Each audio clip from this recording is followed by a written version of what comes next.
The son had been trying to kill Elias Vorn for 3 days straight, and he'd been returning the favor by refusing to die. That was the arrangement they had: mutual contempt with no resolution in sight. He rode through country that looked like God had gotten bored halfway through creation, all cracked earth and scattered rock that served no purpose except to break ankles and mock ambition. His canteen was 2/3 empty. His horse, a gray mare with a temperament like rusted wire, plodded forward with the enthusiasm of a man walking to his own hanging. Elias didn't blame her. This wasn't country you passed through because you wanted to. It was country you crossed because the alternative was worse. He'd been riding alone for 6 years. Not because he preferred it that way, but because preference stopped mattering after the first year and became simple fact after the third. People complicated things. They had needs and opinions and ways of getting themselves killed that somehow became your problem. The desert was honest. It would kill you too, but at least it didn't pretend to be your friend first. The horse appeared as a dark shape against lighter sand, maybe 200 yards off the trace he was following. Elias almost missed it. Would have, if the wind hadn't shifted and carried a sound. Not quite a whinny, more like air being pushed through a broken instrument. He reined up. The mare sensed his hesitation and stopped without complaint, happy for any excuse to quit moving. Probably dead already, Elias said to no one. The shape didn't move. The sound came again, thinner this time, weaker. Elias sat there. The smart thing was to keep riding. The safe thing. The thing that had kept him alive through country where stopping got people buried. He looked at his canteen, did the math on water and distance, and came up with numbers that didn't include charity. The mare shifted her weight. A fly landed on Elias's wrist, and he didn't bother brushing it away. Damn it! He turned the mare toward the shape. Up close, it was worse than he'd expected. The horse was a chestnut stallion, maybe 4 years old, with the kind of build that spoke to careful breeding and decent feed. Someone had invested time in this animal. Then someone, probably the same someone, had wrapped wire around its legs in 4 places, tight enough to cut, and left it here to figure out dying. The wire wasn't regular fencing material. It was the kind of thing you used for punishment, for teaching a lesson that needed to hurt on the way to being learned. Elias dismounted slowly. The stallion's head came up an inch, ears swiveling to track him. Its eyes were wrong, not glazed with approaching death, but sharp, alert, computing odds that probably didn't add up to anything good. Easy, Elias said, and immediately felt stupid. Nothing about this was easy.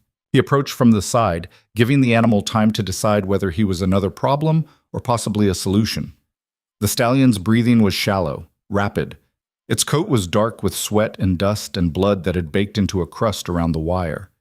Flies swarmed the wounds, black and busy. Elias crouched 6 feet away and waited. The sun pressed down like a hand. Sweat ran into his eyes and he let it sting because moving too fast now would spook the horse and waste whatever chance this was. Someone did a real thorough job on you, he said quietly. Professional meanness. That's a specific skill. The stallion's ears flicked. It was listening, weighing his voice against its circumstances. Making decisions horses shouldn't have to make. Elias pulled his knife, an 8-inch blade he'd carried for 12 years, older than his solitary streak, and considerably more reliable. The stallion saw it and tried to lurch away, but the wire held and the movement opened the cuts wider. Fresh blood welled up, dark and thick. Yeah, I know, Elias said. Nothing good ever came at you with a blade before. But we've got a problem.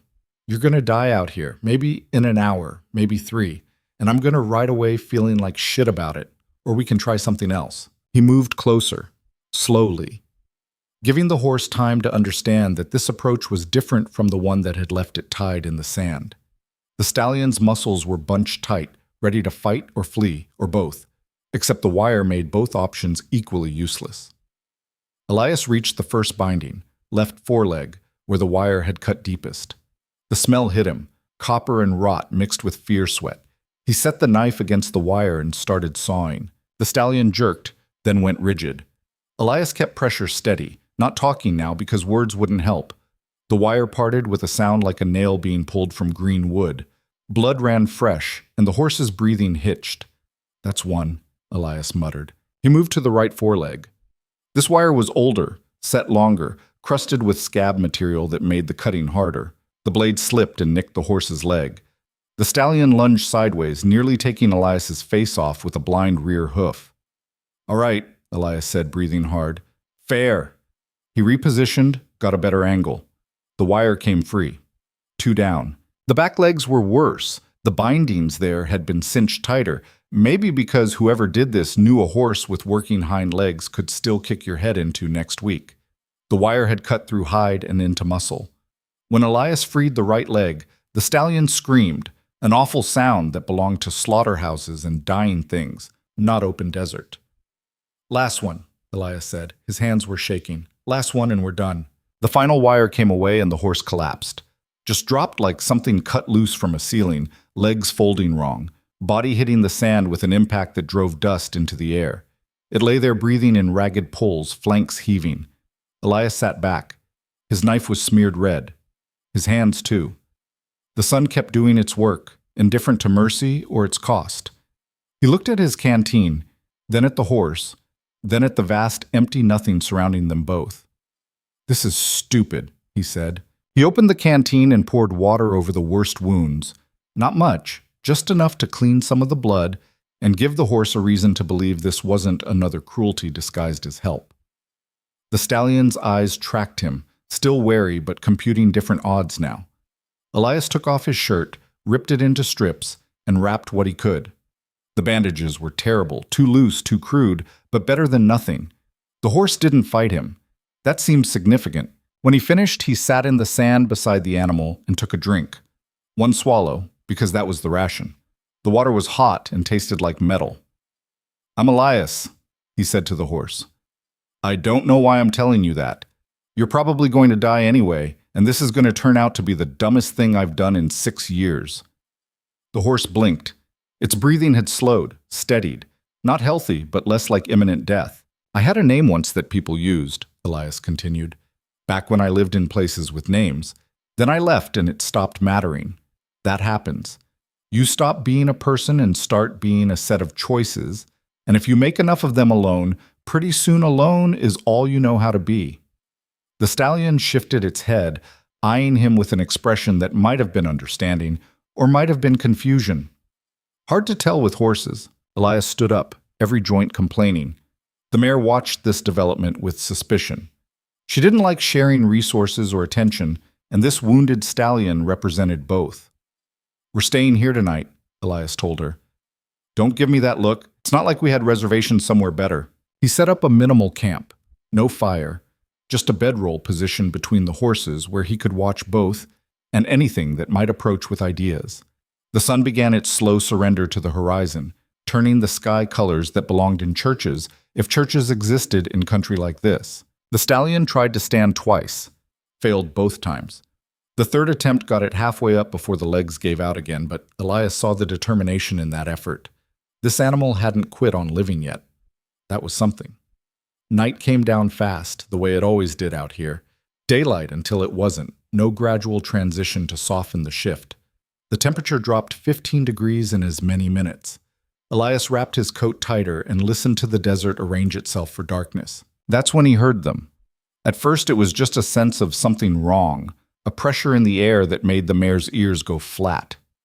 Then actual sound, hoofbeats, multiple horses, coming from the east at a pace that wasn't leisurely. Elias was on his feet before he knew he'd moved. His hand found the revolver on his hip, a motion so practiced it bypassed thought entirely. The riders appeared as shadows against darker sky, 4 of them, spread in a loose line. They slowed when they saw Elias's camp, the kind of slowing that meant they'd found what they were looking for.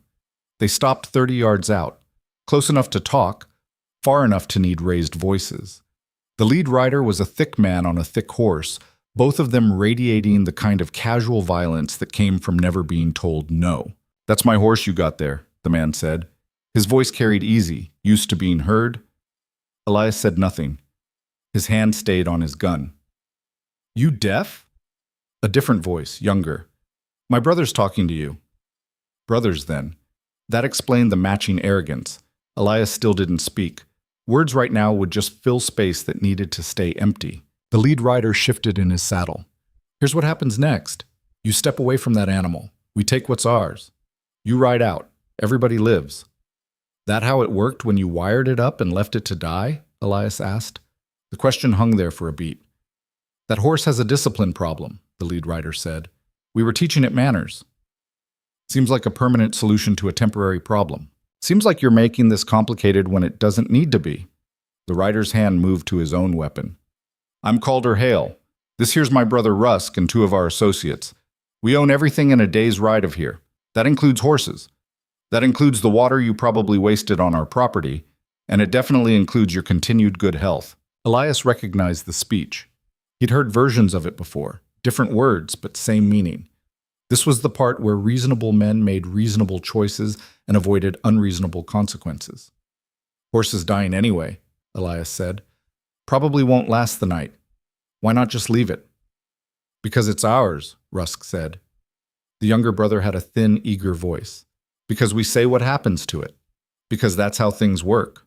And because we don't like questions, Calder added. So let's skip the rest of the conversation. Step away. Last chance. The stallion, lying between Elias and the four riders, made a sound, low, almost a growl. Its ears were back, flat against its skull. The animal was reading the situation with an intelligence that went beyond training. Elias's thumb found the hammer on his revolver. Can't do that. What? I said I can't do that. Elias's voice was level, empty of everything except fact. I cut that wire. I used my water. That makes it my problem now. Rusk laughed. It was a sharp sound, too loud. You hearing this? This drifter thinks he's got... The stallion moved. Even wounded, even barely able to stand, it lunged forward, not at Elias, at Rusk. The horse covered 6 feet in a heartbeat, teeth bared, and Rusk's horse spooked sideways. Rusk grabbed for his gun, but the motion was wrong, balance gone, and the shot went wide, a bright crack in the dark that rolled out and died in empty space. Elias drew. His revolver cleared leather smooth and came up level, trained on Calder's chest. The motion was clean, practiced, the kind of thing you didn't think about because thinking slowed you down. Next person moves gets shot, Elias said quietly. The desert held its breath. Calder's hand was on his gun, but not drawn. The other two riders had frozen mid-reach. Rusk fought his spooked horse, trying to get control back. The stallion stood on trembling legs between Elias and the brothers, breathing hard but upright. You just made a bad mistake, Calder said. Probably, Elias agreed. But it's made now. You know what happens next? I expect you're going to tell me. Calder's smile was visible even in the dark. We're going to kill you. Not tonight, because that horse bought you some confusion, but we'll come back tomorrow, day after, and when we do, it won't be quick. That's the usual speech, Elias said. I've heard it before. And yet you're still here. Calder pulled his horse around slowly, hands visible. That says something about your learning capacity. Rusk finally got his mount under control. Calder, we can't just... We're leaving, Calder cut him off, because I want to kill this man proper, not in the dark where I can't watch his face. The four riders backed their horses up, maintaining distance. Elias kept his gun trained on Calder until they were 50 yards out, then 100. Only when they disappeared into darkness did he lower the weapon. His heart was hammering. His hands weren't shaking, but they wanted to. He'd just traded temporary survival for permanent complication, and the math on that exchange wasn't pretty. The stallion collapsed again, energy spent. It lay in the sand, sides heaving, but it had stood when it mattered, had moved when movement changed everything. Elias holstered his gun and crouched beside the horse. That was either the smartest thing you've ever done or the dumbest. Either way, we're in it together now. The mare nickered nervously. She'd watched the whole thing with the judgment of something that knew trouble when it saw it. Yeah, Elias told her, I know. He didn't sleep that night. Couldn't. He sat with his back against a rock, gun in his lap, watching the darkness for shapes that would resolve into men with intentions. The stallion drifted in and out of consciousness. Sometimes it would lift its head, checking to make sure Elias was still there.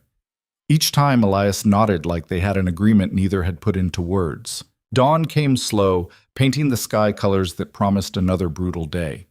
When there was enough light to see by, Elias inspected the stallion's wounds. They looked bad, infected at the edges, swollen, But the horse was still breathing, still fighting. "You got a name?" Elias asked quietly. "Whoever owned you before these bastards probably called you something." The horse blinked at him. "Right. Fresh start, maybe." Elias poured a little more water, watched it disappear into sand and blood. "We need to move. They're coming back, and staying here turns us into targets." The question was whether the stallion could travel. Elias had his doubts, but doubt was currency he couldn't spend, so he pushed it aside and focused on what could be done versus what couldn't. He got the horse up. It took 3 tries and leverage he didn't quite have, but the animal finally stood. Its legs shook, its head hung low, but it was standing. "That'll do," Elias said. He loaded minimal gear onto the mare, leaving most of it behind. Speed mattered more than supply now. The stallion couldn't carry weight, could barely carry itself, but if it could walk, they had a chance. They moved north toward a line of hills that promised terrain complicated enough to make pursuit difficult. Elias led both horses, checking behind every few minutes for dust trails. The stallion followed, each step a negotiation between will and body. Twice it stumbled. Both times it caught itself. By midday, they'd covered maybe 5 miles. It felt like 50. The sun was doing its worst, and Elias's water was running critical. He'd made bad trades: water for a dying horse, safety for principle, and the desert was tallying costs with its usual precision. They stopped in the thin shade of an overhang, all 3 of them used up. Elias gave the horses the last of the water and kept none for himself. That was the trade.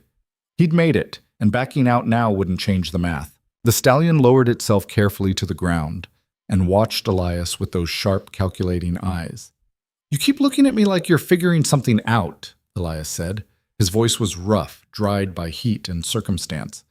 "Like you're deciding whether this arrangement makes sense." The horse didn't respond. Didn't need to. "I don't know if we're going to make it," Elias continued.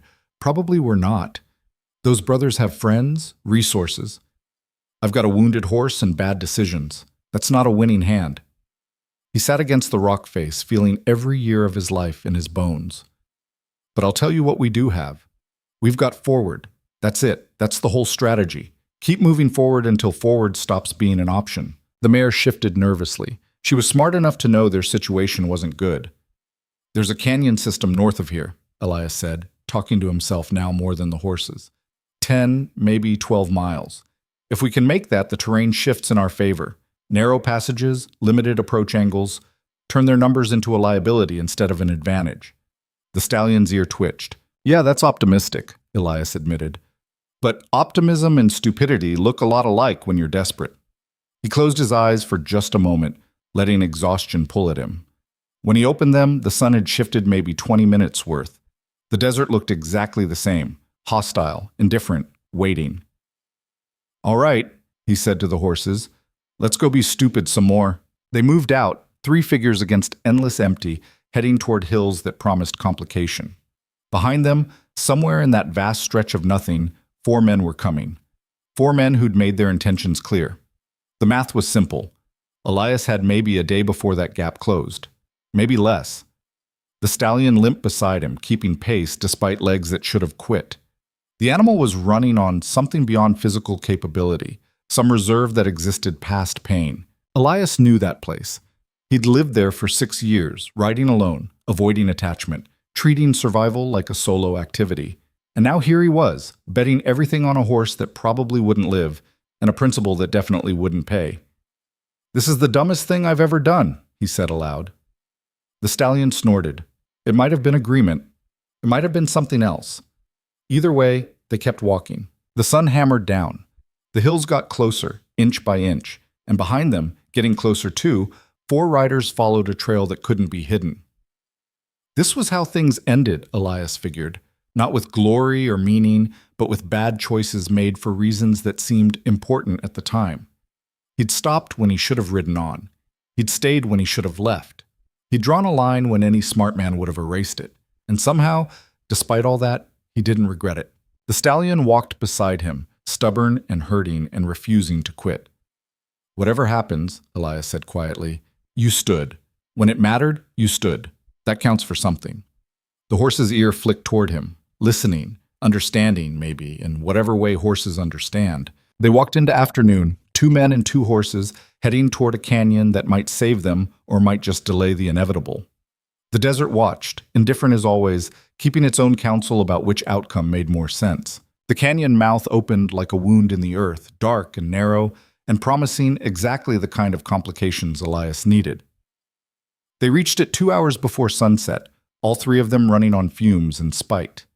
The stallion had made it further than Elias expected, which meant either the horse was tougher than it looked or too stubborn to understand when it was beaten. Probably both. Elias led them into the shade of the rock walls and felt the temperature drop 10 degrees immediately. The relief was physical, almost painful. He'd been cooking for hours, skin tight and burned, mouth full of copper taste that came from pushing too hard with too little water. The mare dropped her head, breathing hard. The stallion stood with legs braced wide, like standing itself required strategy. Its wounds had reopened during the walk, fresh blood mixing with old. Elias's makeshift bandages had come loose, trailing in the dust behind them like shed skin. "We made it," Elias said, and immediately felt stupid for stating the obvious to horses that couldn't answer back. He found a spot where the canyon widened slightly, enough room to position the horses against one wall with decent sight lines in both directions. The walls here rose 60 feet, maybe more, smooth rock that wouldn't give purchase to anything trying to climb. One way in, one way out. That cut both ways tactically, but right now it meant Calder and his brothers couldn't flank them without getting creative. Elias unsaddled the mare with hands that shook from exhaustion. His canteen was empty. Had been empty for hours. His tongue felt thick, useless. The horses were in worse shape. They needed water soon or the point became academic. He checked the stallion's legs, unwrapping the ruined bandages. The wounds looked angry, hot to touch. Infection was setting in proper now, not just threatening.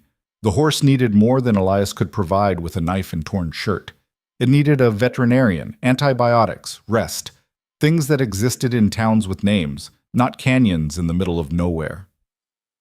"You're not making this easy," Elias told the horse. The stallion turned its head, regarding him with an expression that might have been accusation or might have been understanding.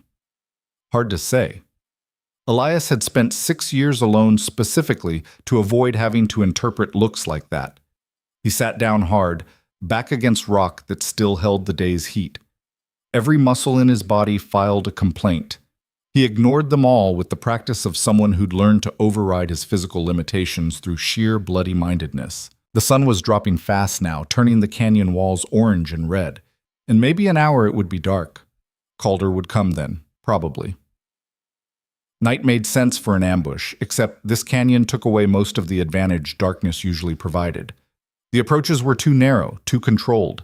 Anyone coming in would be funneled, exposed, vulnerable. Unless they were smart enough to wait. "That's what I'd do," Elias said aloud. His voice echoed slightly off the stone. "Sit outside, let thirst do the work. No risk, no cost. Just patience." The mare nickered softly, nervous. She didn't like being boxed in. Couldn't blame her. Elias pulled his revolver, checked the cylinder. 5 rounds. He had maybe 20 more in his saddlebag, but that was optimistic inventory. He'd been riding light, avoiding towns, avoiding reasons to need ammunition. That strategy was showing its flaws now. The stallion lowered itself to the ground carefully, each movement calculated to minimize pain. Once down, it didn't try to get back up, just lay there, watching Elias with those 2 intelligent eyes. "You keep looking at me like I have answers," Elias said. "I don't. I'm making this up as I go, and so far the results haven't been inspiring." The horse blinked slowly. "I know what you're thinking," Elias continued, aware he was talking to fill the silence more than communicate anything useful. "You're thinking this would be easier if I just left you in the desert. Quicker, at least. Less complicated." The stallion's ear twitched. "Yeah, well, I've been accused of overcomplicating things before." Elias leaned his head back against the rock, closing his eyes. "There was a woman once, Sarah. She told me I had a gift for taking simple situations and turning them into disasters. She wasn't wrong." The canyon held the words for a moment, then let them disperse. "That was 7 years ago. Different life, different version of me. I was a deputy in a town called Grafton, population 200 on a good day. Had a badge, a salary, a woman who tolerated my company. all the trappings of civilization. He opened his eyes, looked at the darkening sky visible between the canyon walls. Then the Garrick brothers rode through. You know the type. 6 men with guns and ideas about other people's property. The sheriff, my boss, he wanted to negotiate, find common ground. Let them take what they wanted and move on. The mayor shifted position, settling in for the night. I disagreed with that strategy, loudly. The sheriff told me to stand down. I told him that standing down was the same as bending over. We had what you might call a philosophical difference. Elias's hand moved to his gun, touching it like a talisman. The Garricks took the bank, killed 2 people doing it. The sheriff found common ground by looking the other way. And I found myself with a choice: accept how things worked or make a different choice. The stallion was still watching him, listening, maybe, or just too tired to look elsewhere. I made the different choice, went after them alone, caught up to them 2 days outside town, killed 4 of the 6. The other 2 got away, but not before one of them put a bullet through my shoulder. Elias touched the spot reflexively, feeling the scar through his shirt. When I rode back to Grafton, the sheriff met me at the town line, told me my services were no longer required, told me I'd violated protocol, exceeded authority, endangered the community, all the language people use when they mean you made them look bad. He was quiet for a moment, remembering. Sarah was waiting at my room. I thought maybe she'd come to tell me she understood, that sometimes the right thing looked wrong from certain angles, but she hadn't. She came to tell me I was too rigid, too quick to violence, too unwilling to bend. She said I needed to learn when to fight and when to walk away. Then she walked away. The canyon was fully dark now, stars beginning to appear in the strip of sky overhead. So I learned, Elias said softly. I learned to walk away from everything. Towns, people, complications. I learned to ride alone and keep riding because alone meant simple and simple meant surviving. And I was good at it. 6 years, no attachments, no problems that couldn't be solved by leaving. He looked at the stallion. Then I found you. The horse huffed softly, breath misting in the cooling air. And now here we are, boxed in a canyon, outgunned, out of water, waiting for 4 men who have every reason to kill us and no reason not to. Elias laughed, a dry sound. Sarah would say I told you so. The sheriff too, probably. They'd all say this is what happens when you don't learn to walk away. He stood up, joints protesting, walked to the canyon mouth and looked out at the desert beyond. Nothing moved in the dimness. No dust, no shapes, no indication that anyone was coming. That meant nothing. Calder could be 100 yards away or 10 miles, waiting or approaching. No way to know. Elias went back to the horses. The mare was dozing, head low. The stallion was still awake, still watching. I'm going to make you a promise, Elias said, crouching beside the wounded animal. If they come, if this goes the way it probably will, I'll make sure you don't suffer, quick and clean. That's the best I can offer. The stallion's eyes didn't change, didn't reflect fear or acceptance or anything Elias could name, just that steady, evaluating gaze that seemed to see past words to whatever sat behind them. But if we somehow get through this, Elias continued, if the universe decides to surprise us both, then we figure out what comes next together. Deal? The horse blinked once. Elias chose to interpret that as agreement. He settled back against the wall, gun in his lap, and watched the stars multiply overhead. The temperature kept dropping. Night in the desert was like that. All extremes, no middle ground. You cooked or you froze, and the transition happened too fast to adjust properly. Hours passed. Elias drifted in and out of something that wasn't quite sleep, but wasn't alertness either. His mind kept circling back to Sarah, to Grafton, to the moment when his life had split in two before and after. He'd spent 6 years avoiding that split, treating it like an injury that would heal if he just kept moving. But wounds didn't work that way. They either healed or they festered, and movement didn't determine which. Around midnight, Elias guessed based on star position, he heard it. Faint at first, barely distinguishable from wind over rock. Then clearer. Hoofbeats. Multiple horses, moving slow. They were coming. Elias was on his feet immediately, fatigue burned away by adrenaline. He moved to the canyon mouth, pressing against the wall where shadows were thickest. His gun was in his hand, hammer back. 5 shots. Make them count. The hoofbeats stopped just outside the canyon entrance. Close enough to hear, far enough to be invisible in the dark. Someone out there was thinking, calculating. Elias waited. Patience was a weapon too, and right now it was the only one he had in abundance. Vorn, Calder's voice, carrying easily in the still air. You in there? Elias said nothing. I know you are. Followed your trail straight to this hole. You picked decent ground, I'll give you that. Narrow approach. Good sight lines. You've done this before. Still, Elias remained silent. Let them guess, let them wonder. Here's your situation, Calder continued. You've got no water. That horse is dying. You're trapped in a canyon with one exit, and we're sitting on it. You can't wait us out, and you can't fight through us. So let's skip the part where you pretend you have options. Elias shifted position slightly, trying to gauge exactly where the voice was coming from. Left of center, maybe 15 yards out. Calder was staying mounted, staying mobile. Smart. I'm going to make you an offer, Calder said. And it's generous considering you pulled a gun on me. Leave the horse. Walk out. We let you go. You get to keep breathing. We get our property back. Everybody walks away. That's not how it works, Elias said quietly, just loud enough to carry. What's that? Calder's voice sharpened. Speak up. I said that's not how it works. Louder now, but still not shouting. You don't want the horse. If you wanted it, you wouldn't have wired it up and left it to die.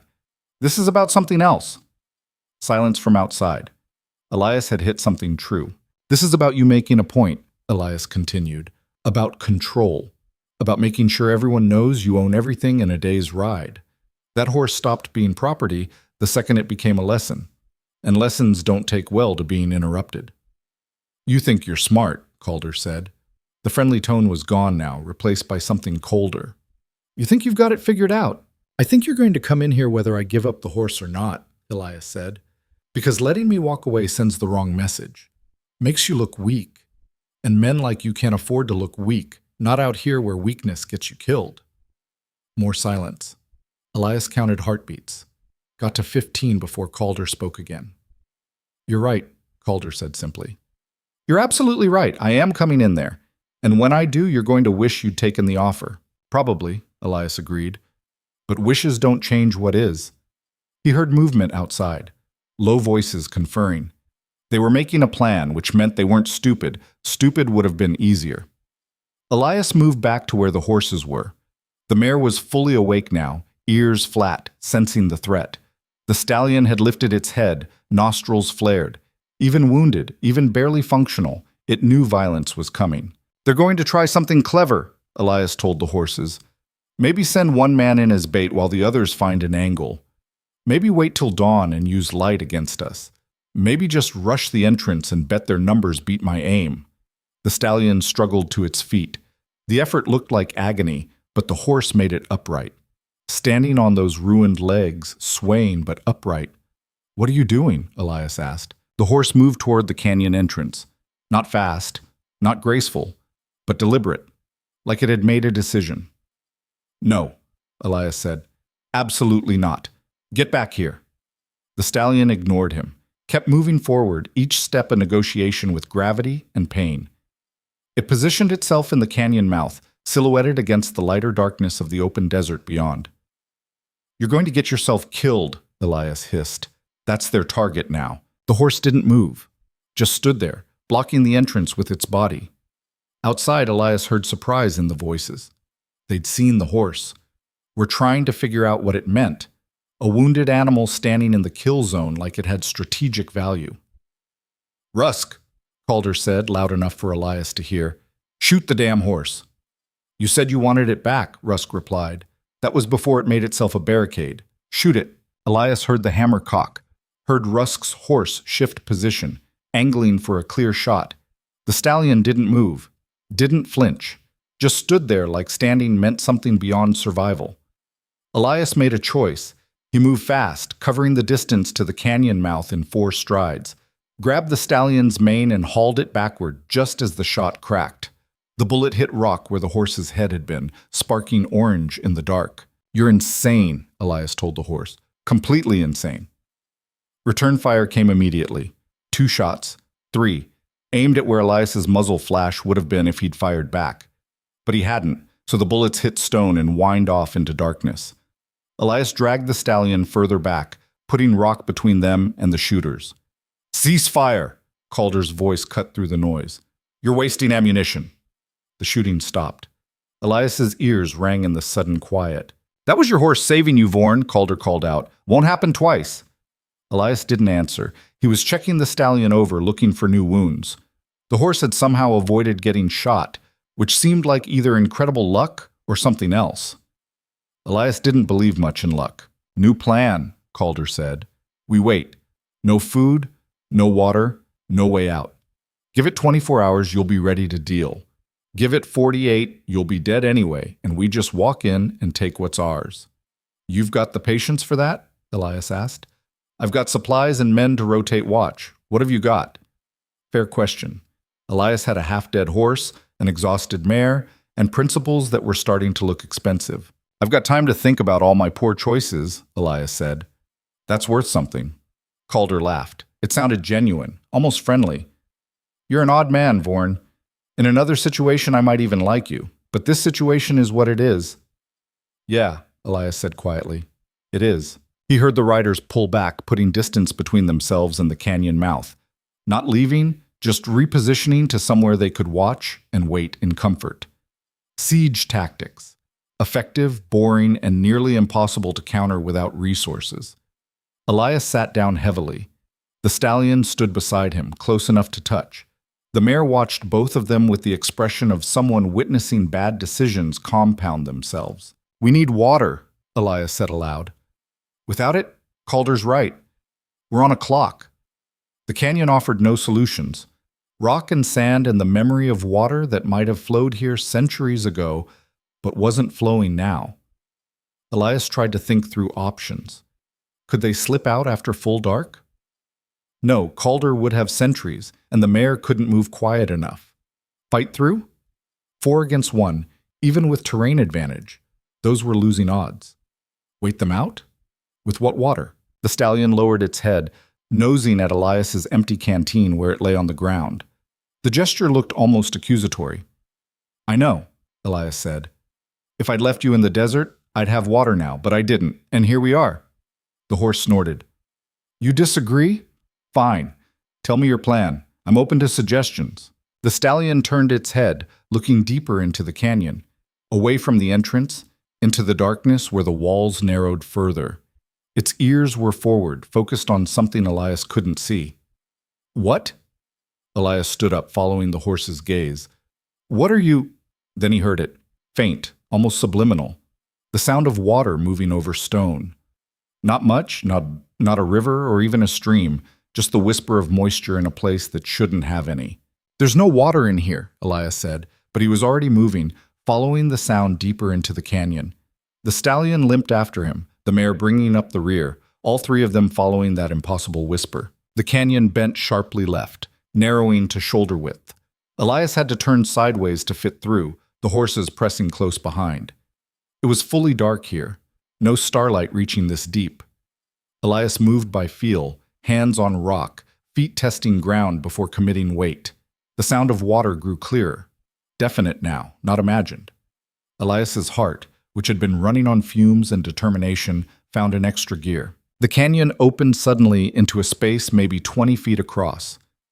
And there, running down the far wall in a thin silver thread, was water, seeping from somewhere in the rock above, following gravity down to collect in a depression that might generously be called a pool. Not much, maybe 2 gallons total, but it was real. Elias stood there staring. The stallion pushed past him and went straight to the water, lowering its head to drink.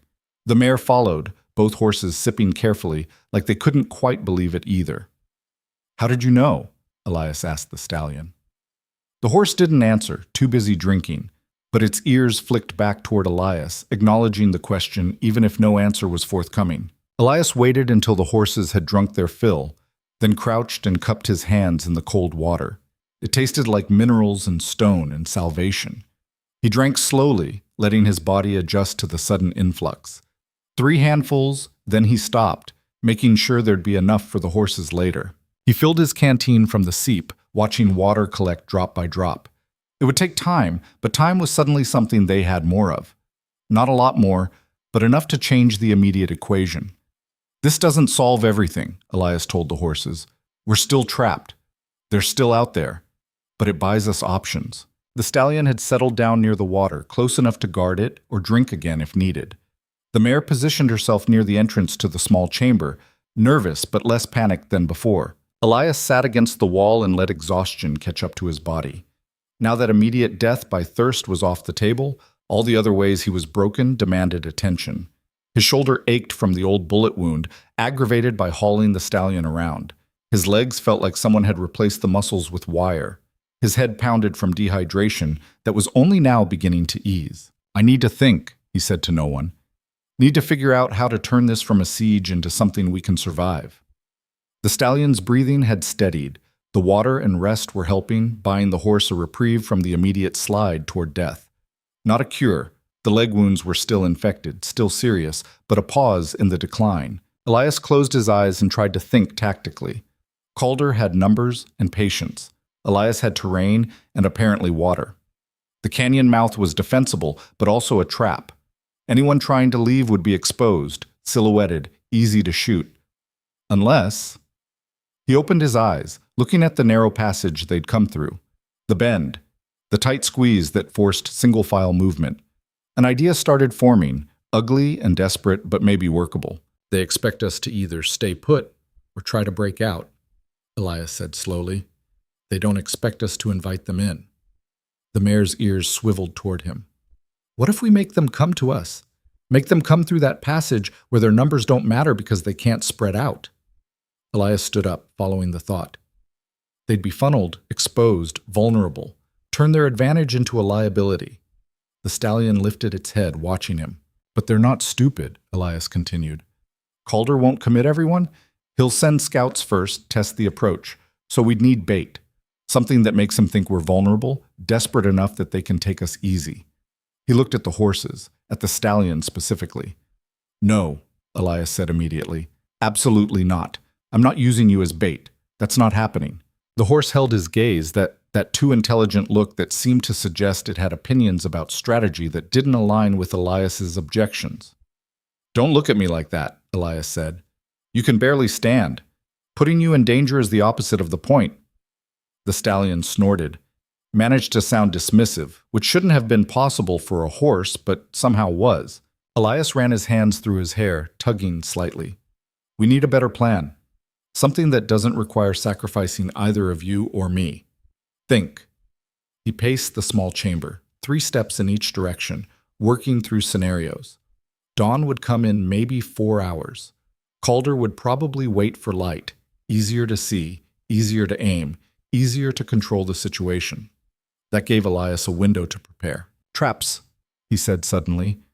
If they come through that passage, we can't shoot all of them, but we can make it cost them. Make them hesitate, make mistakes. He went back through the narrow section, studying the walls, the floor, the angles, looking for anything that could be leveraged into an advantage.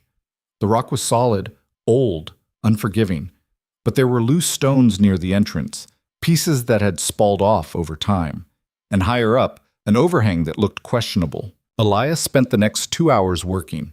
He stacked loose rock in specific positions, balanced carefully so that disturbance would bring them down.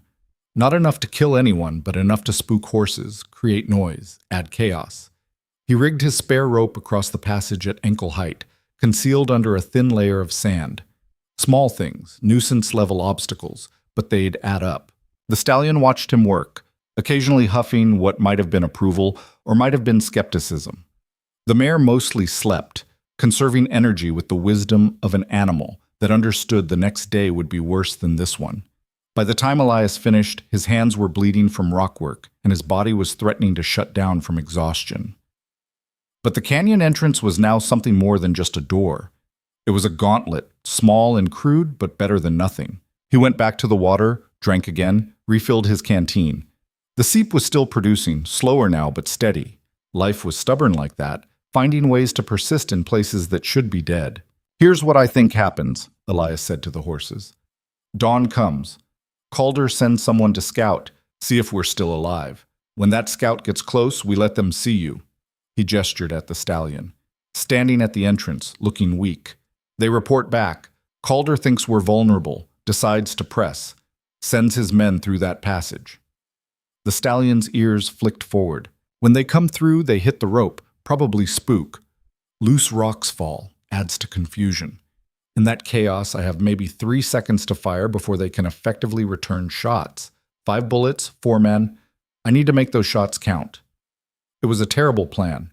Too many assumptions, too many things that could go wrong. But it was the plan they had, and doubt was luxury.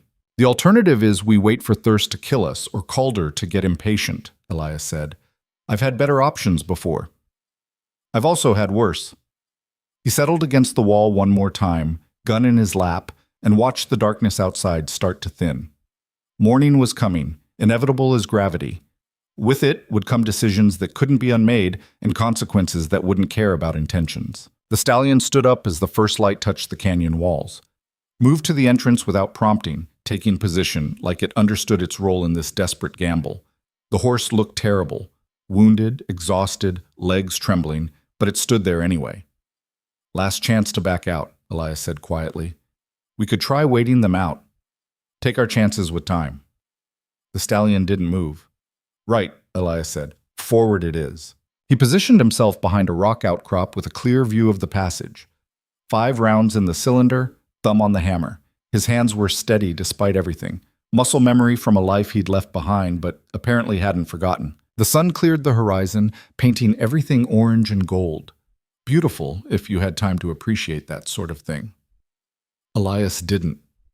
He was watching the desert beyond the canyon mouth, waiting for shapes to resolve into men with guns and intentions. They came just after full sunrise. Not all 4, just one rider, approaching slow and careful. Scouting, like Elias had predicted. The rider stopped 50 yards out, studying the canyon entrance, studying the stallion, standing alone and vulnerable. Elias could almost hear the thought process.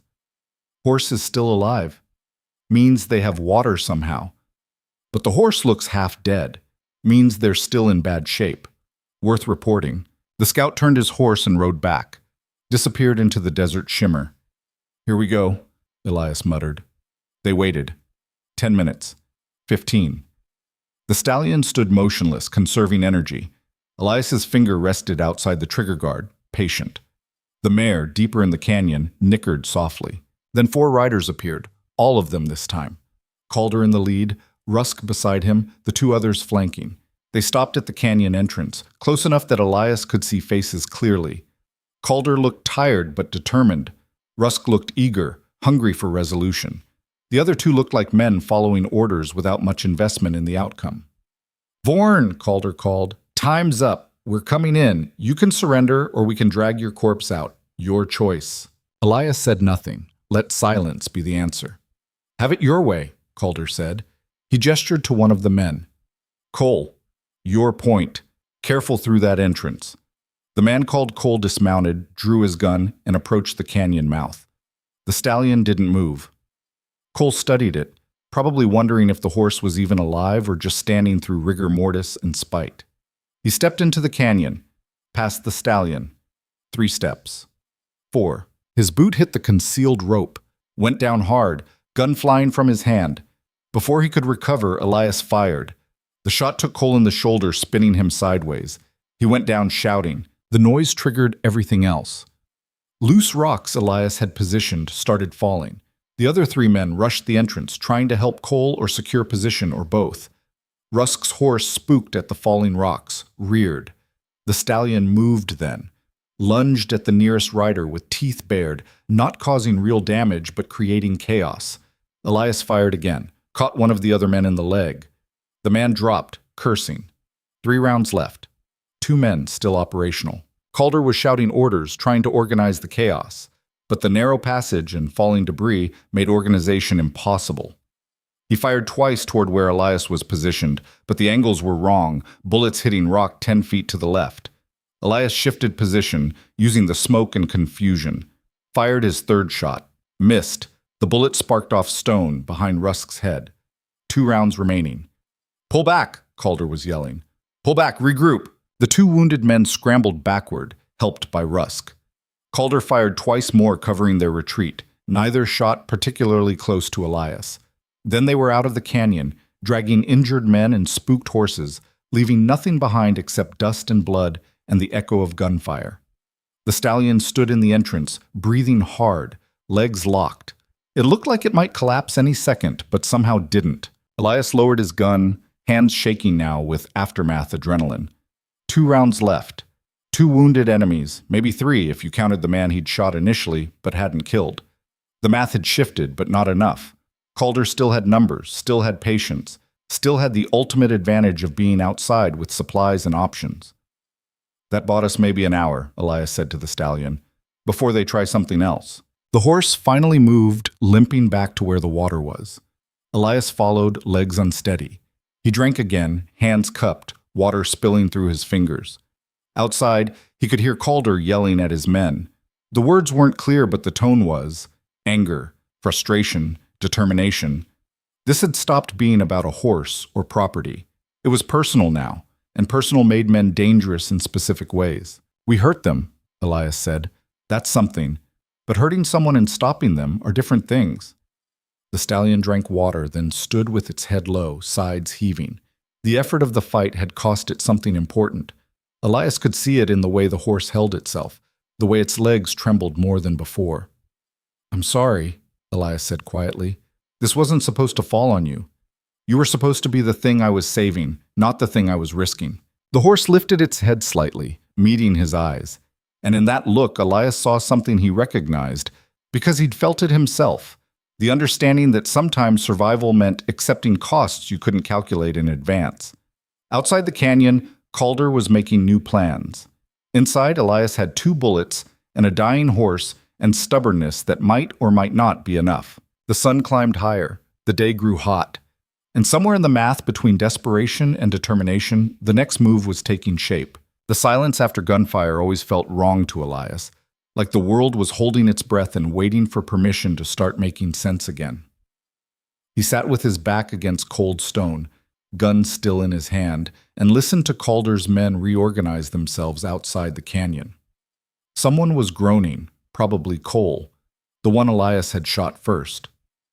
The sound carried in the still air, steady and pained and human in ways that made Elias's jaw tight. He'd shot men before.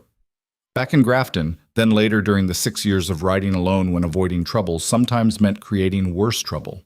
Never got easier. People who said it did were either lying or broken in ways that didn't show on the surface. The stallion had collapsed near the water, finally giving in to exhaustion. Its sides heaved with each breath, ribs showing through hide that was dark with sweat and blood. The horse had bought them time with that lunge at Rusk's mount, disrupted the attack just enough to shift odds. But the cost was written in every trembling muscle. You keep saving me, Elias said quietly. That's supposed to work the other direction. The mare stood guard near the narrow passage, ears swiveling constantly. She was smarter than both of them, probably. Smart enough to know this situation had gone from bad to something that didn't have a good word yet. Outside, Calder's voice rose above the groaning. Wrap it tight. Stop the bleeding. Cole, shut up, or I'll give you something real to complain about. The groaning didn't stop, but it got quieter. Muffled, like someone had shoved cloth in Cole's mouth, or he'd bitten down on something. Vorn, Calder shouted toward the canyon.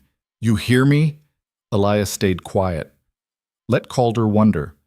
You shot 2 of my men. That changes things. You understand what I'm saying? This isn't about the horse anymore.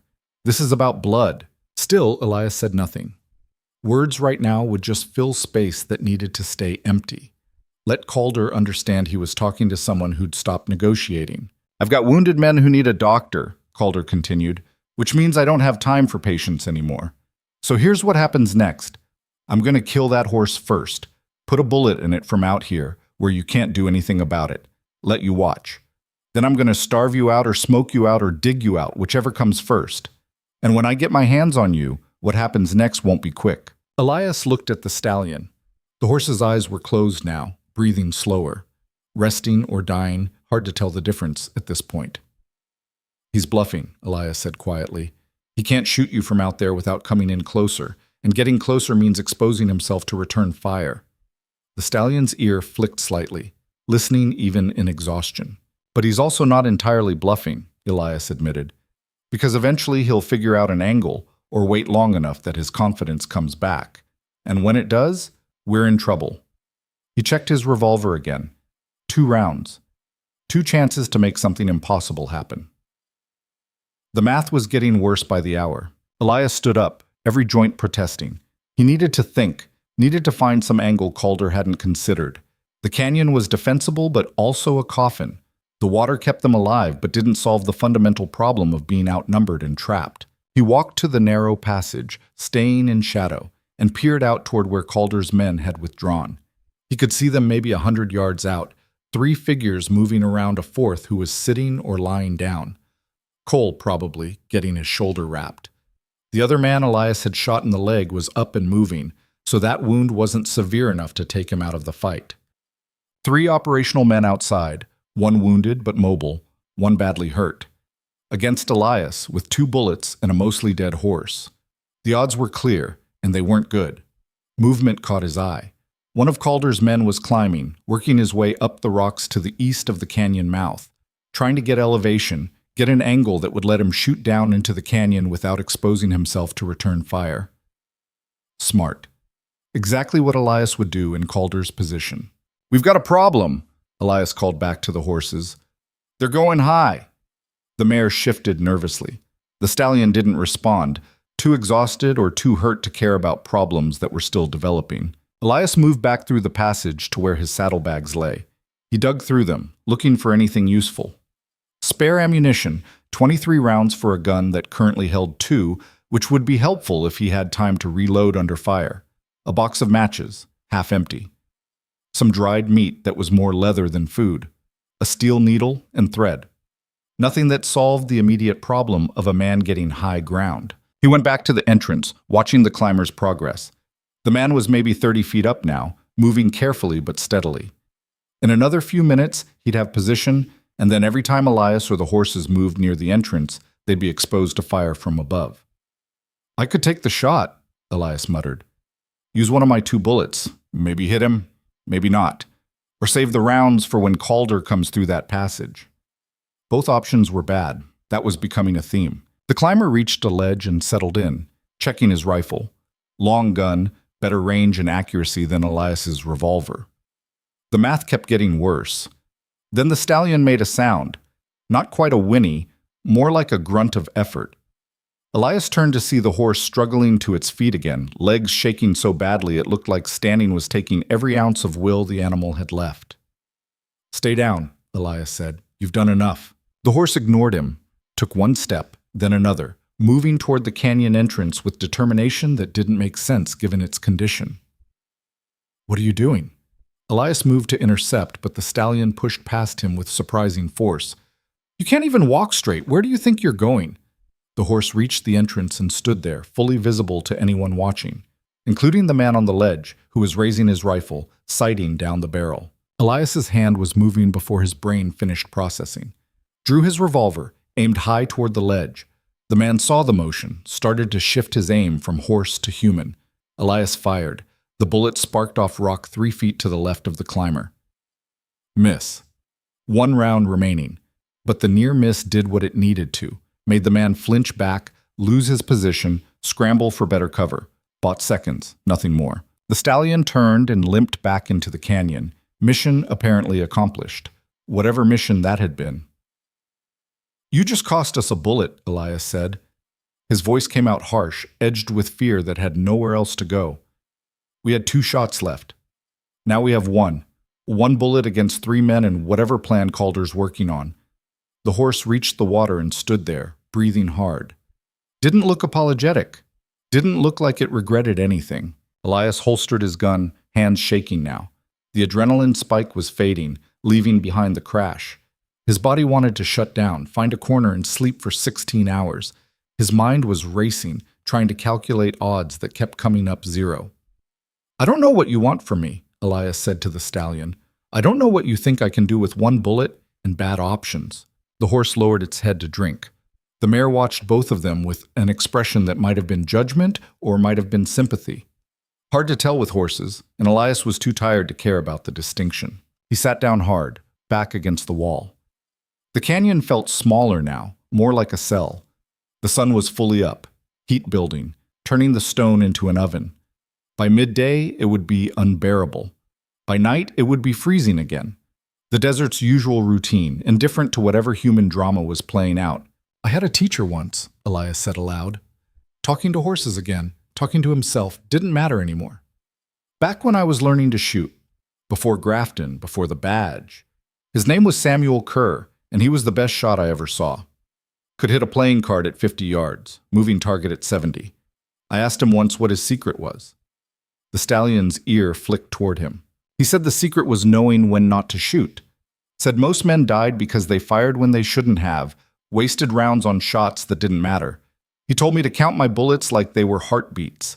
Make each one count for something real, or don't pull the trigger at all. Elias pulled his revolver, looked at it. 1 round in the cylinder, 5 empty chambers.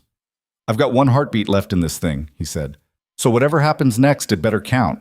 Outside, he heard Calder organizing his men. The voices were clearer now, less cautious. They were getting ready for something. Rusk, Calder was saying. Take the high position Cole was trying for. Get up there and keep eyes on that entrance. Anything moves, you shoot it. What about the horse? Rusk's voice, young and eager. Especially the horse. That animal's caused enough trouble. Elias felt something cold settle in his chest. Not fear exactly, but the understanding that time had run out. They were coming, and this time they weren't going to be cautious about it. He stood up, checked the narrow passage. The traps he'd set earlier were mostly spent, rocks fallen, rope visible now, nothing left that would slow anyone down. The passage was just a passage again, and anyone coming through it would be exposed for maybe 3 seconds before reaching cover. 3 seconds. 1 bullet. The math was clear. The stallion had moved away from the water, positioning itself near the chamber entrance. The horse couldn't possibly fight anymore, but it was standing anyway, like standing itself was defiance. You should rest, Elias said. Save your strength for whatever comes after. The horse didn't move. There might not be an after, Elias continued. You understand that? This might be where it ends. All of it. You, me, whatever stubborn thing we've been doing here. Still, the horse stood, waiting, ready for something Elias couldn't see yet. Outside, Rusk was climbing. Elias could hear boots on stone, the scrape of someone hauling themselves up, getting position, getting angle. In another minute or two, he'd be set, and then the canyon entrance would be covered by rifle fire. Calder's voice came again. When you're in position, signal. Then me and Jackson are coming through, fast and hard, no hesitation.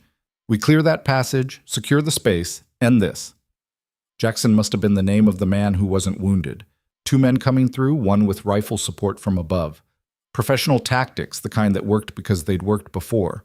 Elias moved to the passage entrance, pressed himself against the wall. From here he could see the canyon mouth, could track anyone coming through.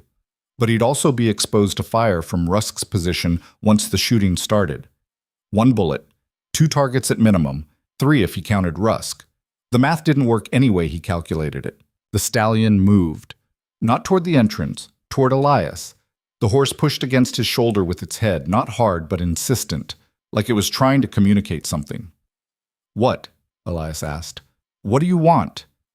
The horse pushed again, then turned and moved toward the back of the chamber, away from the entrance, away from the fight that was about to happen.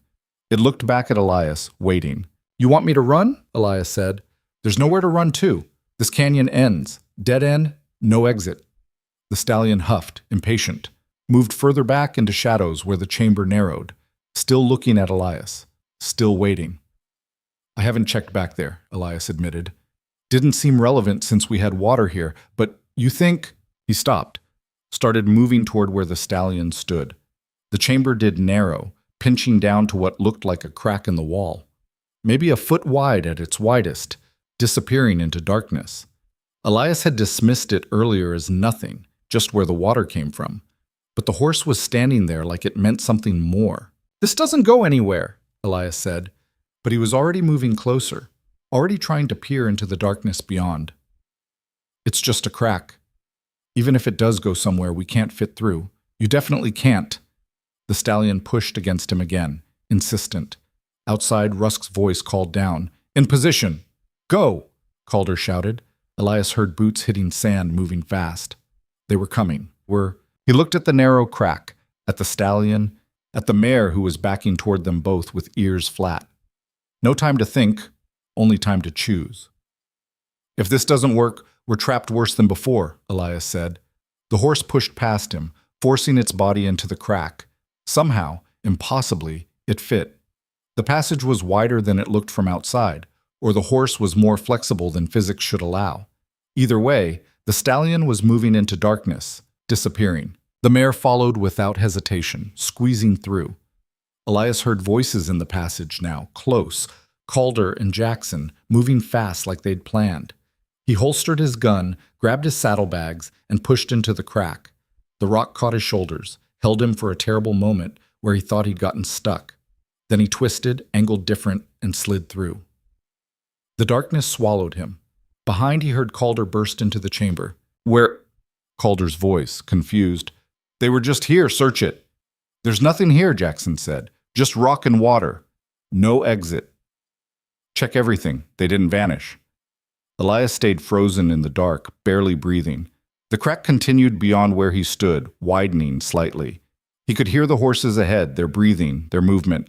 He started forward, feeling his way blind. Behind him, maybe 10 feet back through stone, he heard Calder cursing. Heard him kicking things, looking for answers. Then Rusk's voice echoing down from outside. "Calder! Got movement on the far side of the canyon. They got through somehow." That was impossible. They were still in the passage, moving through stone, but Rusk was seeing something, and that something was pulling Calder back out of the chamber. "How?" Calder was demanding. "How did they—" "Don't know, but they're moving fast, heading northeast. After them!" Boots running, voices fading, then silence. Elias kept moving through the darkness, one hand on stone wall, the other stretched forward. The passage twisted, narrowed, opened slightly. He had no idea where it went, whether it would dead end or collapse or open onto a cliff. Just kept moving because stopping meant answering questions he couldn't afford to think about. Time became elastic in the dark. Could have been 5 minutes or 50. His sense of direction was gone, replaced by simple forward momentum. The horses kept moving ahead, somehow navigating by senses Elias didn't have. Then light. Faint at first, barely visible, growing stronger. The passage widened, became tall enough to stand upright. The light resolved into a crack in the ceiling, showing sky. Elias emerged into a narrow ravine, maybe 4 feet wide, walls rising 40 feet on either side. The horses stood in dusty sunlight, looking back at him like they'd been waiting. "How did you know?" Elias asked the stallion. "How did you know that passage went through?" The horse didn't answer, just turned and started moving down the ravine, limping badly but moving. Elias followed, legs unsteady. His mind was trying to process what had just happened. They'd escaped through solid rock somehow, and Rusk had seen them on the far side of the canyon, which was impossible unless— He stopped, looked back at where they'd emerged. The crack in the stone was nearly invisible from this angle, hidden by shadow and the way the rock folded. But water was seeping from it, that same thin trickle they'd found inside. Following it backward with his eyes, Elias could trace where it probably went. Down through the ravine, around the canyon, emerging somewhere on the far side where Rusk would have seen it. And Calder, seeing water movement, seeing shadows, had assumed it was them, had taken his men and ridden off chasing ghosts. "You bought us time," Elias said to the stallion. "Got us out and sent them the wrong direction. That's—" He stopped, because adequate words didn't exist. The horse had done something impossible with nothing but instinct and stubbornness. The ravine opened onto a broader valley. No sign of Calder's men, no dust trails, nothing but empty land and the sun climbing toward noon. Elias checked his bearings. They were northeast of the canyon, just like Rusk had said, but by maybe 2 miles. Calder would figure out the mistake eventually, but eventually might be hours from now. The stallion stopped, legs finally giving up. The horse collapsed slowly, carefully, lowering itself to the ground with the control of something that knew falling wrong would be final. It lay there breathing hard, sides heaving, and Elias could see that whatever reserve the animal had been running on was finally completely spent. "Easy," Elias said, crouching beside the horse. "You did it. We're out." The stallion's eyes were half closed, glassy. Its legs twitched, muscles firing randomly. The wounds had reopened during the escape, fresh blood soaking through the dried crust. "I need to get you to a town," Elias said. "Get you a real doctor, real medicine. But the nearest settlement is—" He didn't know. He'd been avoiding towns so long he'd stopped tracking where they were. Somewhere north, probably. Maybe west. Far enough that getting there on foot with a dying horse wasn't realistic. The mare stood nearby, watching. She looked exhausted but functional. Could carry Elias if he left the stallion. Could get him somewhere with resources, with help, with options. That was the smart choice.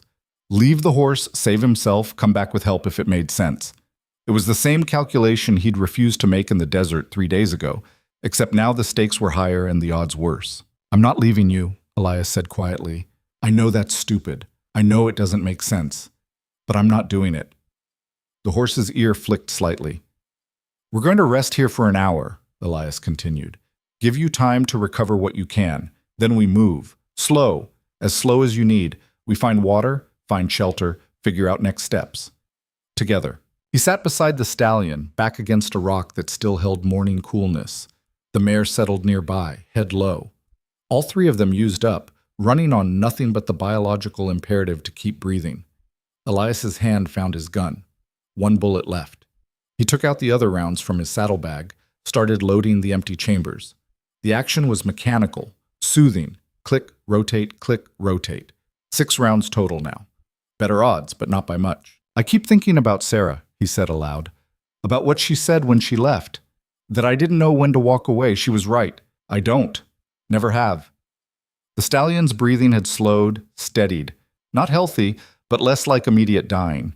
"The thing she didn't understand," Elias continued, "was that walking away isn't the hard part. It's the easiest thing in the world. I did it for 6 years. Walked away from everything that mattered until nothing mattered anymore. What's hard is stopping, staying, standing your ground when everything smart says to go." He looked at the horse. The animal's eyes were open now, watching him. "You stopped me from walking away," Elias said. "In that desert, with that wire cutting into you, you could have just died quiet. But you didn't. You made a sound. And I stopped. And everything that came after came from that." The sun climbed higher. The valley was quiet except for wind and the occasional call of a bird Elias couldn't identify. Peaceful, almost. Like violence was something that happened elsewhere to different people. But Calder was still out there. Would realize his mistake eventually, backtrack, pick up their actual trail. This wasn't over, just delayed. And delays only mattered if you used them to change the situation. "We need a plan," Elias said. "Need to think past the next hour." The stallion closed its eyes, either resting or conserving energy. The mare flicked flies with her tail, patient. Elias tried to think tactically. They were out of the canyon, which was good. They had some distance from Calder, which was better. But the fundamental problem remained: 3 armed men with resources and determination versus Elias with a wounded horse and 6 bullets. He needed to change the equation somehow, even the odds, or shift the terrain, or find leverage that didn't exist yet. Something. The horse made a sound, low and rumbling. Not distress. Something else. Elias looked over to see the stallion's ears pointed east, focused on something. What is it? Then he heard it too. Faint, distant, voices carrying on the wind. Not close, but not far enough either. Elias moved to higher ground, staying low, using rocks for cover. Peered out toward where the sound originated. 3 riders, maybe a mile out, moving slow, searching. Not Calder's group. The angles were wrong. The timing didn't fit. But riders this far into empty country usually meant problems of one kind or another. He watched for a minute, trying to get a read on them. Their body language was wrong for hostiles. Not alert enough, not hunting. More like traveling. Like they were passing through rather than looking for something specific. One of the riders stopped, dismounted, knelt to check the ground. Tracker, probably. Good enough to spot signs most people would miss. The rider stood, pointed northeast, away from where Elias and the horses were hidden. Said something to the others. They all turned and rode that direction. Elias waited until they were out of sight, then moved back to the horses. "We've got company in the area," he said. "Not Calder's men, someone else. Could be nothing, could be another problem. Either way, we need to stay quiet and keep moving when you're able." The stallion lifted its head, testing its legs with small movements. Still weak, still hurting, but computing whether standing was possible. "Not yet," Elias said. "Rest more. We've got time." The horse settled back down. Elias checked his water situation, canteen still mostly full from the canyon seep, enough for the horses and himself if they were careful. Food was another matter. His supplies were basically gone, and hunting required time and noise they couldn't spare. "One problem at a time," he muttered. He spent the next hour doing maintenance work. Cleaned his gun, reloaded properly, checked the cylinder action. Examined the mare's hooves, found a stone wedged in her left front, worked it out. Tried to clean the stallion's wounds with water and cloth torn from his shirt, knowing it wasn't enough but doing it anyway because not trying felt worse. The sun reached its peak, making everything brutal. Elias rigged shade with his bedroll, angling it to cover the stallion's head and neck. Small comforts, barely adequate, but the horse seemed to appreciate them. Its breathing stayed steady, less labored than before. "I'm going to give you a name," Elias said. "Can't keep calling you the horse or you. Doesn't feel right." The stallion's ear swiveled toward him. "I was thinking Trace," Elias continued, "for the way you read things before they happen, the way you knew about that passage, about the water, like you can trace patterns the rest of us miss." The horse blinked slowly. "Trace," Elias repeated. "Unless you hate it, in which case you should speak up now." Silence, which Elias chose to interpret as acceptance. "All right then. Trace it is." Saying the name made something shift. The horse stopped being a burden or a responsibility or a symbol of Elias's bad choices. Started being something else. Something that didn't have a good word but felt more like partnership than ownership. Around mid-afternoon, Trace tried standing again. This time the legs held, shaky but functional. The horse took 3 careful steps, testing weight distribution, finding what worked. Not good, not healthy, but mobile. "That'll do," Elias said. "We'll go slow. Stop when you need to stop. No rush." They moved out, heading north based on sun position and general sense. Elias led the mare. Trace followed at his own pace. Progress was measured in yards rather than miles, but progress was progress. The land gradually changed, becoming slightly less barren.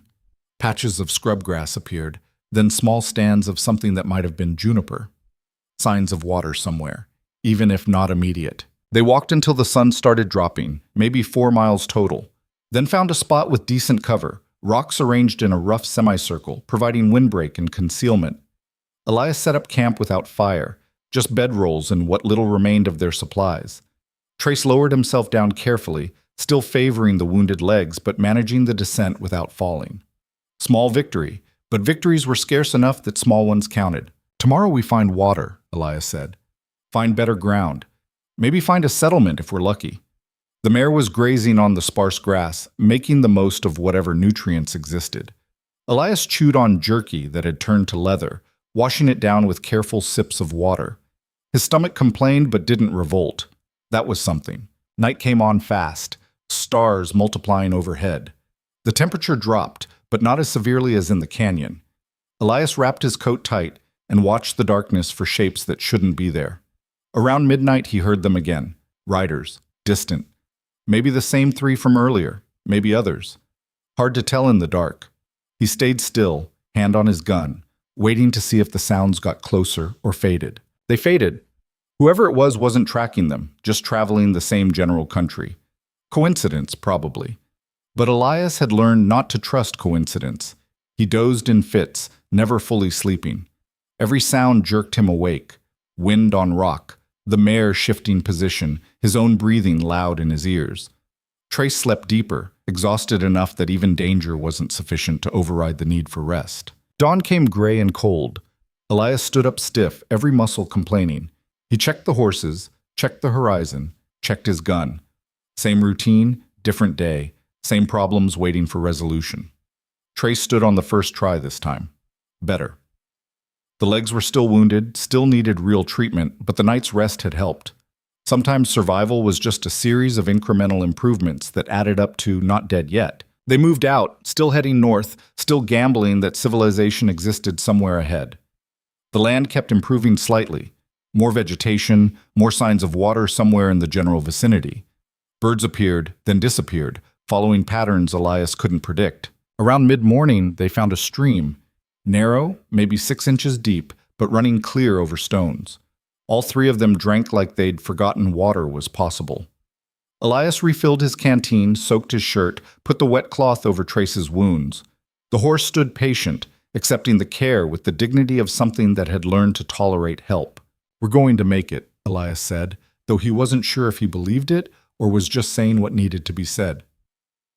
"One way or another, we're going to make it." Trace looked at him with those too intelligent eyes, and Elias got the sense the horse was reserving judgment on that claim. They followed the stream northeast.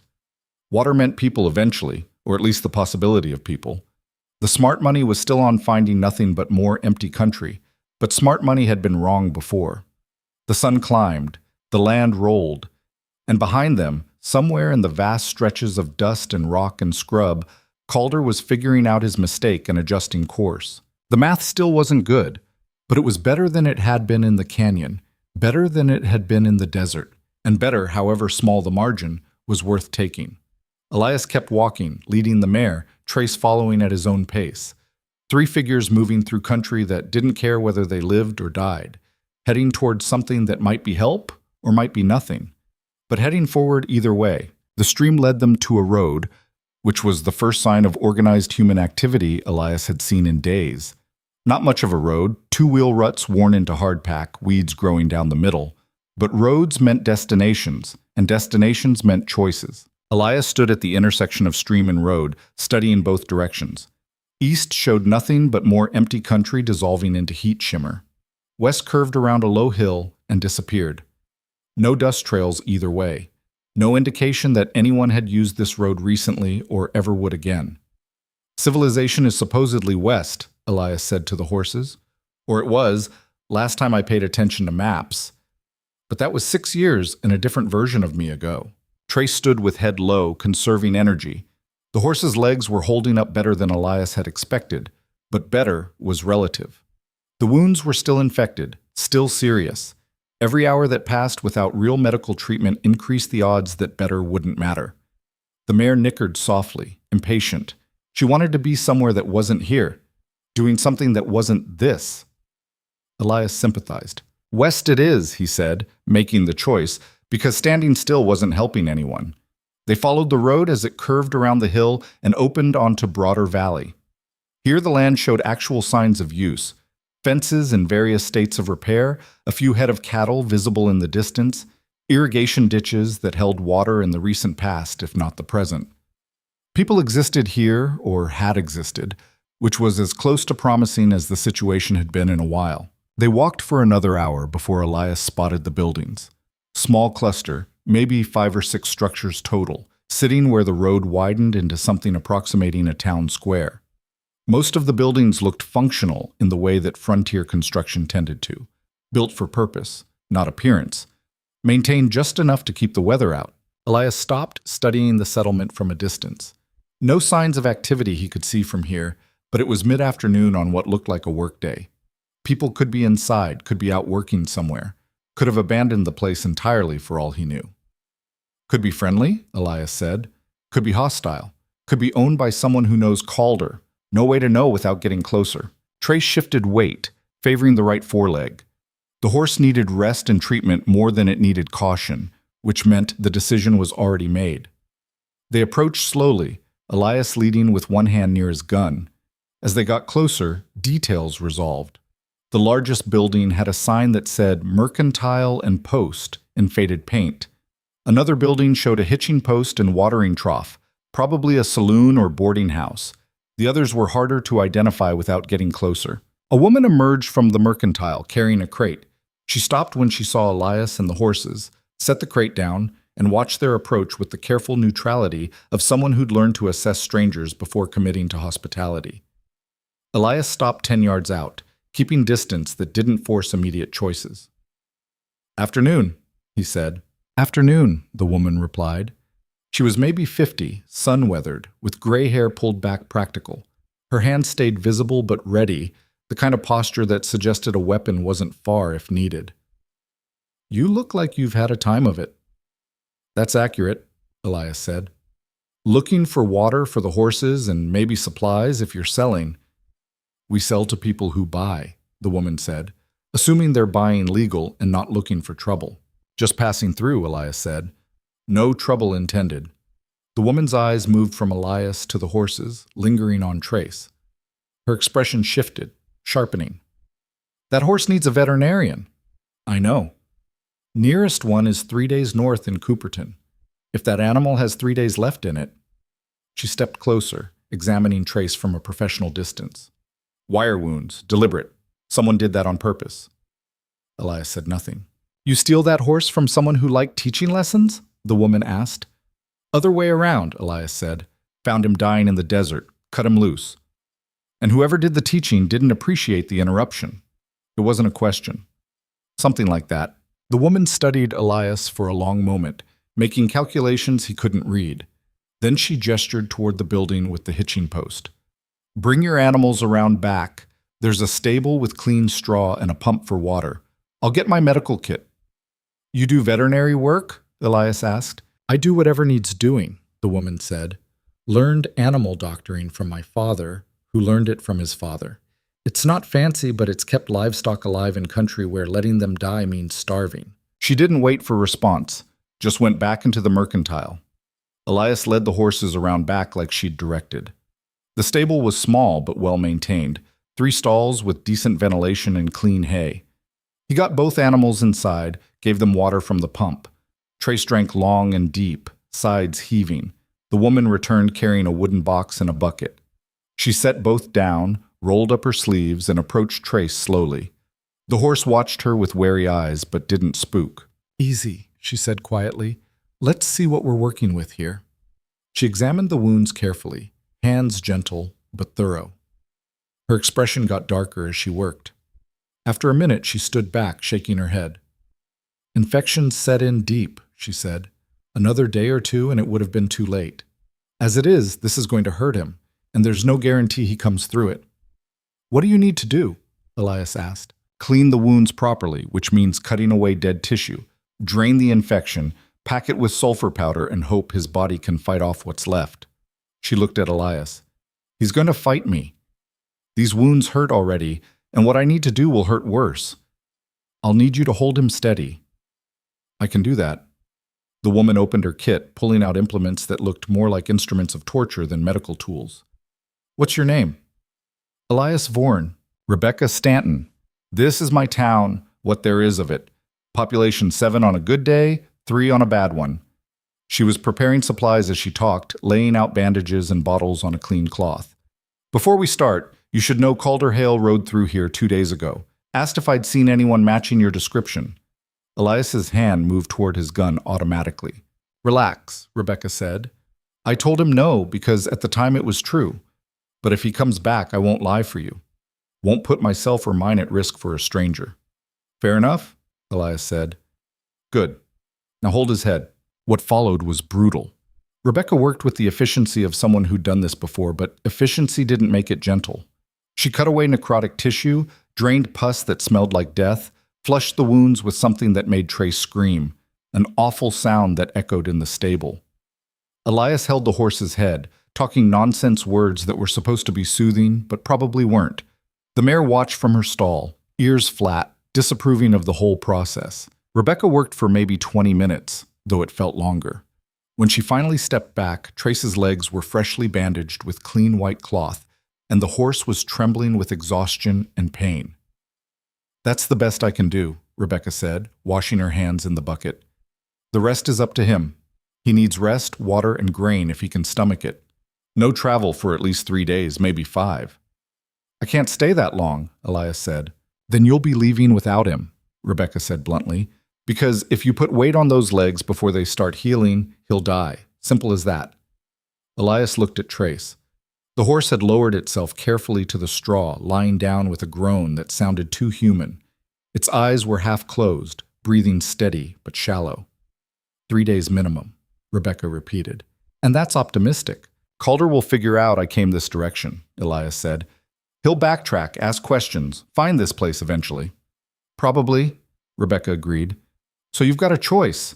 Stay and risk confrontation, or leave and let the horse die. Neither option's great, but those are what you've got. She stood up, gathering her supplies. I'll bring grain and medicine for the infection. You can sleep in the stable or the boarding house, your choice. Meals are extra if you want them. Payments due before you leave, and I take cash or trade. I don't have much, Elias said. Then we'll figure something out, Rebecca said. I've been poor enough times to know how it works. She left, taking her medical kit. Elias sat down hard in the straw next to Trace, feeling the weight of the past days settle on him. The horse's eyes opened slightly, regarding him. You heard her, Elias said quietly. 3 days minimum, which means I need to figure out how to deal with Calder in the next 72 hours, or we both lose. Trace blinked slowly, too tired to offer opinions even if horses could. Rebecca returned with the bucket of grain and several bottles of medicine. She showed Elias how to dress the wounds, how much medicine to give and when, how to check for signs the infection was winning. Her instructions were clear, practical, delivered without emotion. One more thing, she said as she was leaving. There's 3 men staying at the boarding house. Came through this morning, heading east. They're not Calder's men, but they're armed and asking questions about strangers in the area. What kind of questions? Elias asked. The kind that suggests they're looking for someone specific. Didn't say who, and I didn't ask. Rebecca paused at the stable door. Might be nothing to do with you. Might be everything. Thought you should know. She left Elias alone with that information and its implications. He spent the next hour caring for the horses, following Rebecca's instructions. Fed them grain, cleaned out the stalls, checked the mare for injuries he might have missed. Busy work that kept his hands occupied while his mind worked through problems that didn't have obvious solutions. 3 armed men asking about strangers. Could be bounty hunters. Could be law. Could be anyone. Add that to Calder eventually tracking him here, and the math kept getting worse. Evening came on. Elias heard voices outside, people moving around the settlement. The sound of normal life happening, people going about business that didn't involve running or hiding or calculating how many bullets it took to solve problems. He stayed in the stable until full dark, then ventured out. The mercantile was closed, lights off. The boarding house showed lamplight through windows, voices audible but not distinct. Other buildings were dark and quiet. Elias made his way to the boarding house, moving quiet from habit. Through the window, he could see the interior, common room with tables, small bar in the corner, stairs leading up. 3 men sat at one table, talking low. They looked professional, the kind of professional that came from experience with violence and its consequences. One of them looked up suddenly, eyes moving to the window. Elias stepped back into shadow, hand on his gun, waited to see if the man would come investigate. After a moment, the man said something to his companions, and they all laughed. False alarm probably saw his own reflection. Elias moved back to the stable, heart hammering. Whatever those men were doing here, getting their attention seemed like a bad plan. He settled into the straw near Trace, gun in his lap, and tried to think strategically. 3 days before the horse could travel. Call it 2 days before Calder tracked them here. That left maybe 48 hours to figure out how to handle multiple threats with 6 bullets and bad options. Sleep came in fragments, disrupted by every sound. Elias jerked awake a dozen times, each time reaching for his gun before remembering where he was. Trace slept deeper, the medication Rebecca had given him probably helping. The horse's breathing stayed steady, which seemed like a good sign. Morning arrived gray and cool. Elias checked Trace's wounds, changing bandages like Rebecca had shown him. The flesh looked marginally better, less angry, less swollen. Small improvement, but he'd take it. He gave both horses grain and water, then made his way to the mercantile. Rebecca was behind the counter, sorting through a delivery of canned goods. Your horse make it through the night? She asked without looking up. Yeah, Elias said. Wounds look a bit better. That's the medicine working. Keep up the treatment. He's got a fighting chance. She finished sorting, then turned to face him. Those 3 men left an hour ago, headed east like they planned. Paid their bill, didn't cause trouble. They say anything about what they were looking for? One of them mentioned a gang that hit a payroll shipment near Cooperton, killed 2 guards. They're tracking the gang, trying to recover the money. Rebecca's expression was neutral. Seemed like honest work, assuming they were telling the truth. Could be, Elias said. Sounded like law or private security, which meant probably not a direct threat. Probably. What do you need? Rebecca asked. Supplies, food, ammunition if you have it, medicine for the horse to take when we leave. Show me what you've got for trade, Rebecca said. Elias laid out what he could spare. His spare shirt, a decent knife, some rope that wasn't critical. Rebecca examined each item with the practiced eye of someone who'd been trading goods longer than Elias had been alive. This covers food and horse medicine, she said. Ammunition's going to cost more. What else do you need? Elias asked. Dos, Rebecca considered. That stable needs mucking out, repairs to the back wall where the wood's rotting. Do that work. I'll call it even for a box of cartridges. Deal, Elias said. He spent the rest of the morning working, mucked out the stable, hauled the waste to the compost pile behind the buildings, started on the wall repairs, pulling rotten boards and replacing them with lumber Rebecca provided. Physical work felt good after days of running and hiding, gave his body something to do that wasn't survival. Trace watched him work, occasionally huffing what might have been commentary. The horse was more alert today, which seemed promising. Still couldn't stand without obvious pain, but the eyes were clearer, more present. Around noon, Elias took a break. Sat in the straw eating bread and cheese Rebecca had brought, drinking water that tasted clean and cold, and nothing like fear. Simple pleasures that would have been invisible a week ago, but now felt significant. I've been thinking, he said to Trace, about what happens when we leave here, assuming Calder doesn't show up first. The horse's ear swiveled toward him. We can't keep running forever, Elias continued. Eventually he'll catch up, or someone else will, or we'll just run out of places to run to, so maybe running isn't the answer anymore. Trace blinked slowly. Problem is, I don't know what the alternative looks like, Elias admitted. I spent 6 years perfecting the art of not being anywhere long enough to matter. Now I've got you, and you can't exactly vanish into the desert when things get complicated. The horse huffed, managing to sound judgmental. Right. You're the one who kept us alive in the canyon, Elias said. You've earned the right to judge my strategic thinking. He finished eating, went back to work on the wall. The afternoon passed in the rhythm of physical labor. Measure, cut, nail, repeat. By evening, the wall was solid, the stable looking better than it probably had in years. Rebecca inspected his work, nodded approval. You do decent carpentry. Learned it in Grafton, Elias said. Before I was a deputy, worked construction summers. Figured it was good to know a trade that didn't involve shooting people. Practical, Rebecca said. She handed him a box of cartridges, .45 caliber, which is what that revolver takes, unless I'm mistaken. You're not mistaken, Elias said. Thank you. Don't thank me yet, Rebecca said. Calder Hale's men were spotted south of here this morning. Word came through from a ranch family passing through. They're asking questions, tracking someone. Pretty sure that someone is you.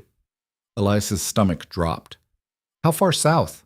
Maybe 8 miles, moving this direction. Rebecca's expression was matter of fact. I'd say you've got till tomorrow evening before they reach town, assuming they're being thorough about their search. The horse can't travel yet, Elias said. I know. Rebecca crossed her arms. Which puts you in a position. You can leave without him and probably stay ahead of Calder, or you can stay and make a stand. But if you stay and bring violence to my town, we're going to have a problem. I understand, Elias said. Do you?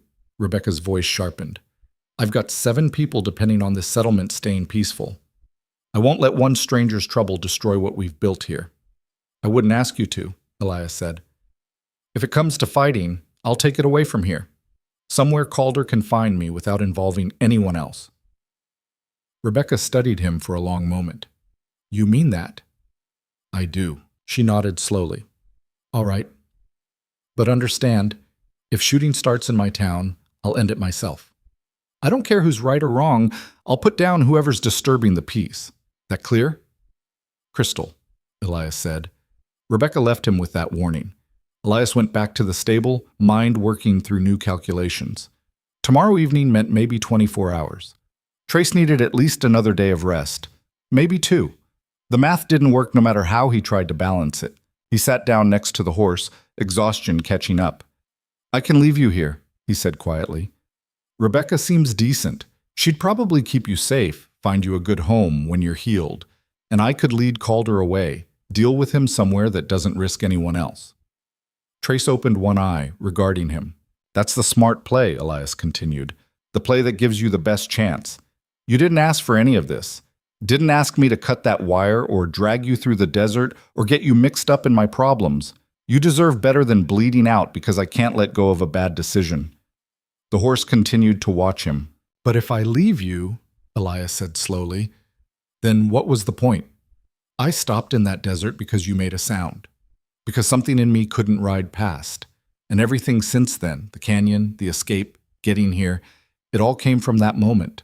Leaving now would make all of it meaningless. Trace's other eye opened. Both eyes focused on Elias with that unnerving intelligence. So here's what I'm thinking, Elias said. I stay. I give you every hour I can to heal. And when Calder shows up, I meet him somewhere away from town. Make it quick. Make it final, one way or another. If I win, we ride out together. If I lose, Rebecca finds you a better situation than traveling with a dead man. The horse huffed softly. Might have been agreement, might have been gas. Elias chose to interpret it favorably. He spent that night in the stable, dozing lightly, jerking awake at sounds that turned out to be nothing. Twice he thought he heard riders approaching and grabbed his gun, only to have silence prove he was wrong. Paranoia and exhaustion were making companions that argued constantly. Morning came. Elias changed Trace's bandages, pleased to see the wounds were definitely improving. Still infected, still serious, but trending right instead of wrong. The horse stood on its own this time, legs trembling but holding weight. That's progress, Elias said. He led Trace out of the stable for the first time since arriving, letting the horse walk slowly around the building. The stallion's gait was wrong, limping and careful, but it was movement. In another day, maybe two, actual travel might be possible. They were making the second circuit when Elias heard horses approaching. Multiple riders, coming from the south at a steady pace. His hand went to his gun automatically. Rebecca emerged from the mercantile, saw his posture, looked toward the sound. Her expression hardened. "Get your horse inside," she said quietly. "Now." Elias led Trace back into the stable, positioned himself where he could see the road but wasn't immediately visible. Drew his gun, checked the cylinder. 6 rounds, loaded and ready. 4 riders came into view, Calder in the lead, Rusk beside him, 2 others Elias didn't recognize. They rode into the small square and stopped, surveying the settlement with the confidence of men used to owning whatever space they occupied. Calder spotted Rebecca, dismounted, approached with a smile that didn't reach his eyes. "Ma'am," he said, "we spoke a few days ago. I'm looking for someone, wondered if he might have passed through since then." "Lots of people pass through," Rebecca said. Her voice was neutral, giving nothing. "This one would have been traveling with horses. Maybe looked like he'd had a rough time of it, possibly wounded." Calder's smile widened. "Man by the name of Elias Vorn." Rebecca met his eyes without flinching. "Haven't seen anyone matching that description." Elias watched from the stable, heart hammering. She was lying for him, risking herself despite her warning about not getting involved. Calder studied Rebecca, clearly trying to gauge whether she was telling the truth. "You sure about that? Because we tracked him to that stream east of here, and the stream led straight to your road." "Then maybe he kept following the stream instead of taking the road," Rebecca said. "Water's easier tracking than hardpack." "Maybe," Calder agreed. "But I'm a thorough man. Mind if we look around?" "I do mind," Rebecca said. "This is private property. You need a reason to search it, and maybe isn't a reason." Rusk shifted in his saddle, hand moving toward his gun. Calder held up a hand, stopping him. "We don't want trouble," Calder said. "Just looking for what's ours. A horse was stolen from us, and the man who took it needs to answer for that." "If he comes through, I'll let him know you're looking," Rebecca said. Her tone suggested the conversation was over. Calder's expression went cold. "You're protecting him." "I'm protecting my property from men I don't know making accusations I can't verify," Rebecca said. "There's a difference." The tension stretched. Elias's finger moved to the trigger. If Calder drew on Rebecca, this was going to get messy fast. Then someone else spoke. "There a problem here?" Elias shifted position, saw 3 men approaching from the direction of the boarding house. The same 3 who'd been asking about strangers yesterday. They were armed, hands near weapons, watching Calder's group with professional wariness. No problem, Calder said. Just asking questions. Looked like more than questions from where we're standing, one of the men said. Ma'am, these men bothering you? Rebecca looked at the newcomers, then at Calder. They were just leaving. Calder stared at her for a long moment, clearly calculating. 3 armed men he didn't know, plus whatever surprises the town might hold, against his 4. The odds were close enough that violence became expensive instead of easy. We'll be back, Calder said quietly. Count on it. He remounted, gestured to his men. They turned and rode out, heading north. Elias watched until they were out of sight, then emerged from the stable. The 3 men turned to look at him. One of them, older with gray at his temples, smiled slightly. You must be Vorn, he said. Elias's gun was still in his hand. And you are? Marcus Webb. These are my associates, Finn and Cole. The man gestured to his companions. We're tracking a gang that hit a payroll near Cooperton, killed 2 guards in the process. When we heard about a man being hunted by Calder Hale, we got curious.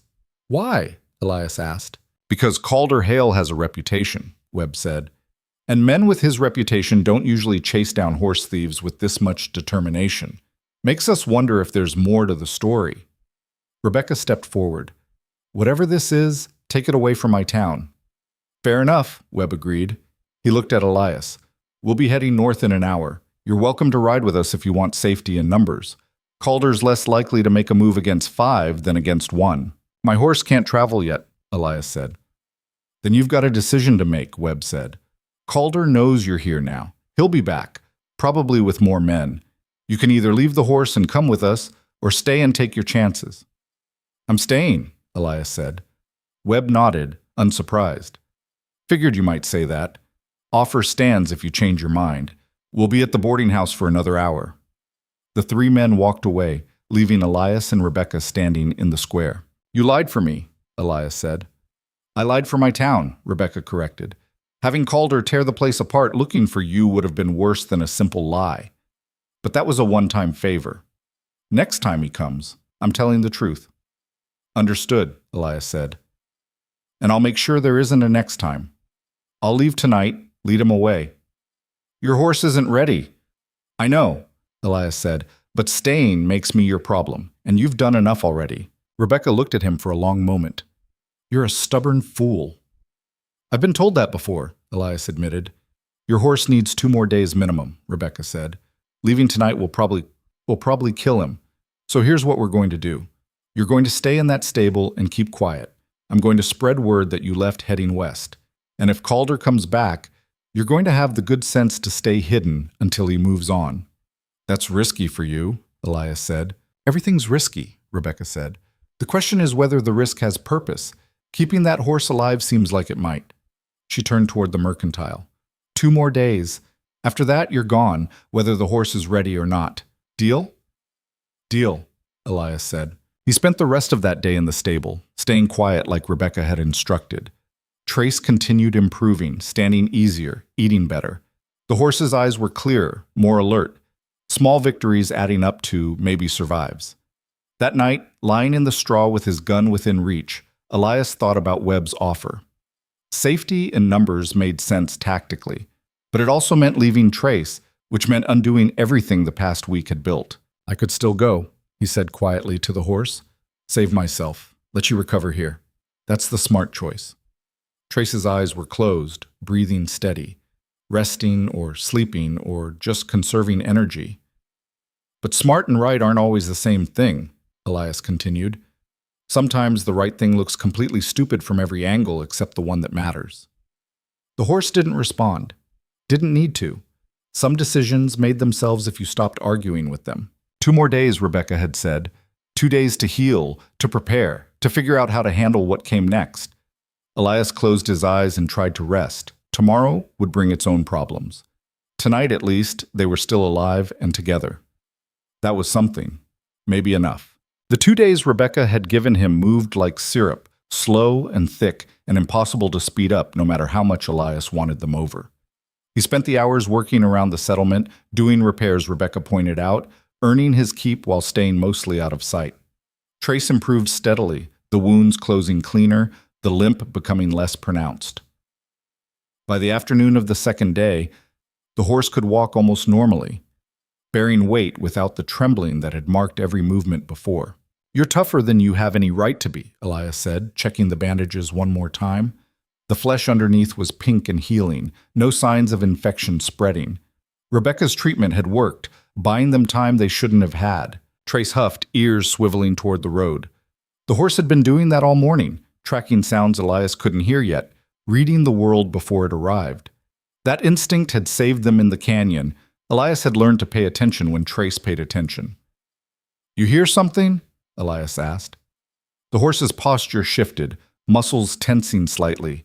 Not panic, just readiness. Elias moved to where he could see the road without being immediately visible. Nothing yet, but Trace wasn't wrong about these things. Something was coming.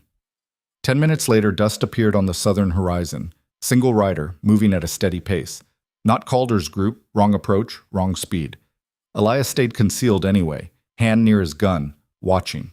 The rider resolved into Marcus Webb, the man who'd offered him safety in numbers 2 days ago. Webb rode into the square, dismounted, looked directly at the stable like he knew Elias was there. "Vorn?" Webb called out. "Need to talk." Elias emerged slowly, keeping distance. "Thought you headed north." "We did," Webb said. "Got as far as the Morrison Ranch, heard some things, came back." His expression was serious, lacking the easy confidence from before. "Calder's gathering men. Word is he's put out a bounty, $500 for whoever brings you in. Dead or alive, but preferably alive so he can handle it personal." 500 was serious money out here. The kind of money that turned strangers into hunters and made quiet settlements dangerous. "How many men?" Elias asked. 8, maybe 10 by now. He's been recruiting from every settlement within 2 days' ride. Webb crossed his arms. "You need to leave. Tonight. That horse ready to travel?" "Close enough," Elias said. "Then stop being stubborn and go. Calder's going to come through here with enough men that standing your ground stops being brave and starts being suicide." Rebecca emerged from the mercantile, apparently having heard the conversation. "He's right. You've had your 2 days. Time to move." Elias looked at Trace, at the stable, at the small settlement that had given them shelter when it would have been easier to turn them away. "If I run, Calder follows. Keeps following until he catches up or I lead him somewhere with people who can't defend themselves. And then it's the same problem in a different place." "So what's your alternative?" Webb asked. "Make a stand here, get yourself killed, and probably take some of Rebecca's people with you?" "No," Elias said. "I leave, but I don't run. I find ground that favors 1 against 10, and I end it." Webb stared at him. "That's not bravery. That's just slow suicide with extra steps." "Maybe," Elias admitted. "But I've been running for 6 years. Running from Grafton, from choices, from anything that might make me stop and face what I was becoming. And you know what running got me? Nothing. Emptiness. 6 years of riding through empty country, becoming more empty myself." He gestured to Trace. "Then this horse showed up. And something about cutting that wire, about choosing to stop instead of keep riding, it changed the equation. Made me remember there's a difference between survival and living. And living means sometimes you stop running and you face what's chasing you." "That's a fine philosophy," Webb said. "Doesn't change the math. 10 men with guns versus you with, 6 bullets and determination?" "6 bullets and knowledge of the terrain," Elias corrected, "and a horse that reads trouble before it happens, and the advantage of being the one who picks the ground." Rebecca shook her head. "This is foolish." "Probably," Elias agreed. "Most worthwhile things are. But I'm done running. If Calder wants me that bad, he can have me. Just not on his terms." Webb was quiet for a moment, studying Elias with the expression of someone running calculations. "Where are you planning this last stand?" "There's a pass about 6 miles north. Narrow, rocky, steep walls. I spotted it 2 days ago when I was hauling supplies. Calder would have to come through single file, can't use his numbers effectively." Elias had been thinking about that pass since seeing it, running scenarios in his head. "If I can get there first, fortify position, I've got a chance." "A small chance," Webb said. "Better than no chance." Webb looked at Rebecca, then back at Elias. "My men and I could help. Even the odds." "No," Elias said immediately. "This isn't your fight. You've got your own job, your own problems. Don't make mine yours." "We're already involved," Webb pointed out. We stood between you and Calder 2 days ago. He knows our faces, so the question isn't whether we're involved, it's whether we see it through or walk away and let you die alone. Walk away, Elias said. I mean that.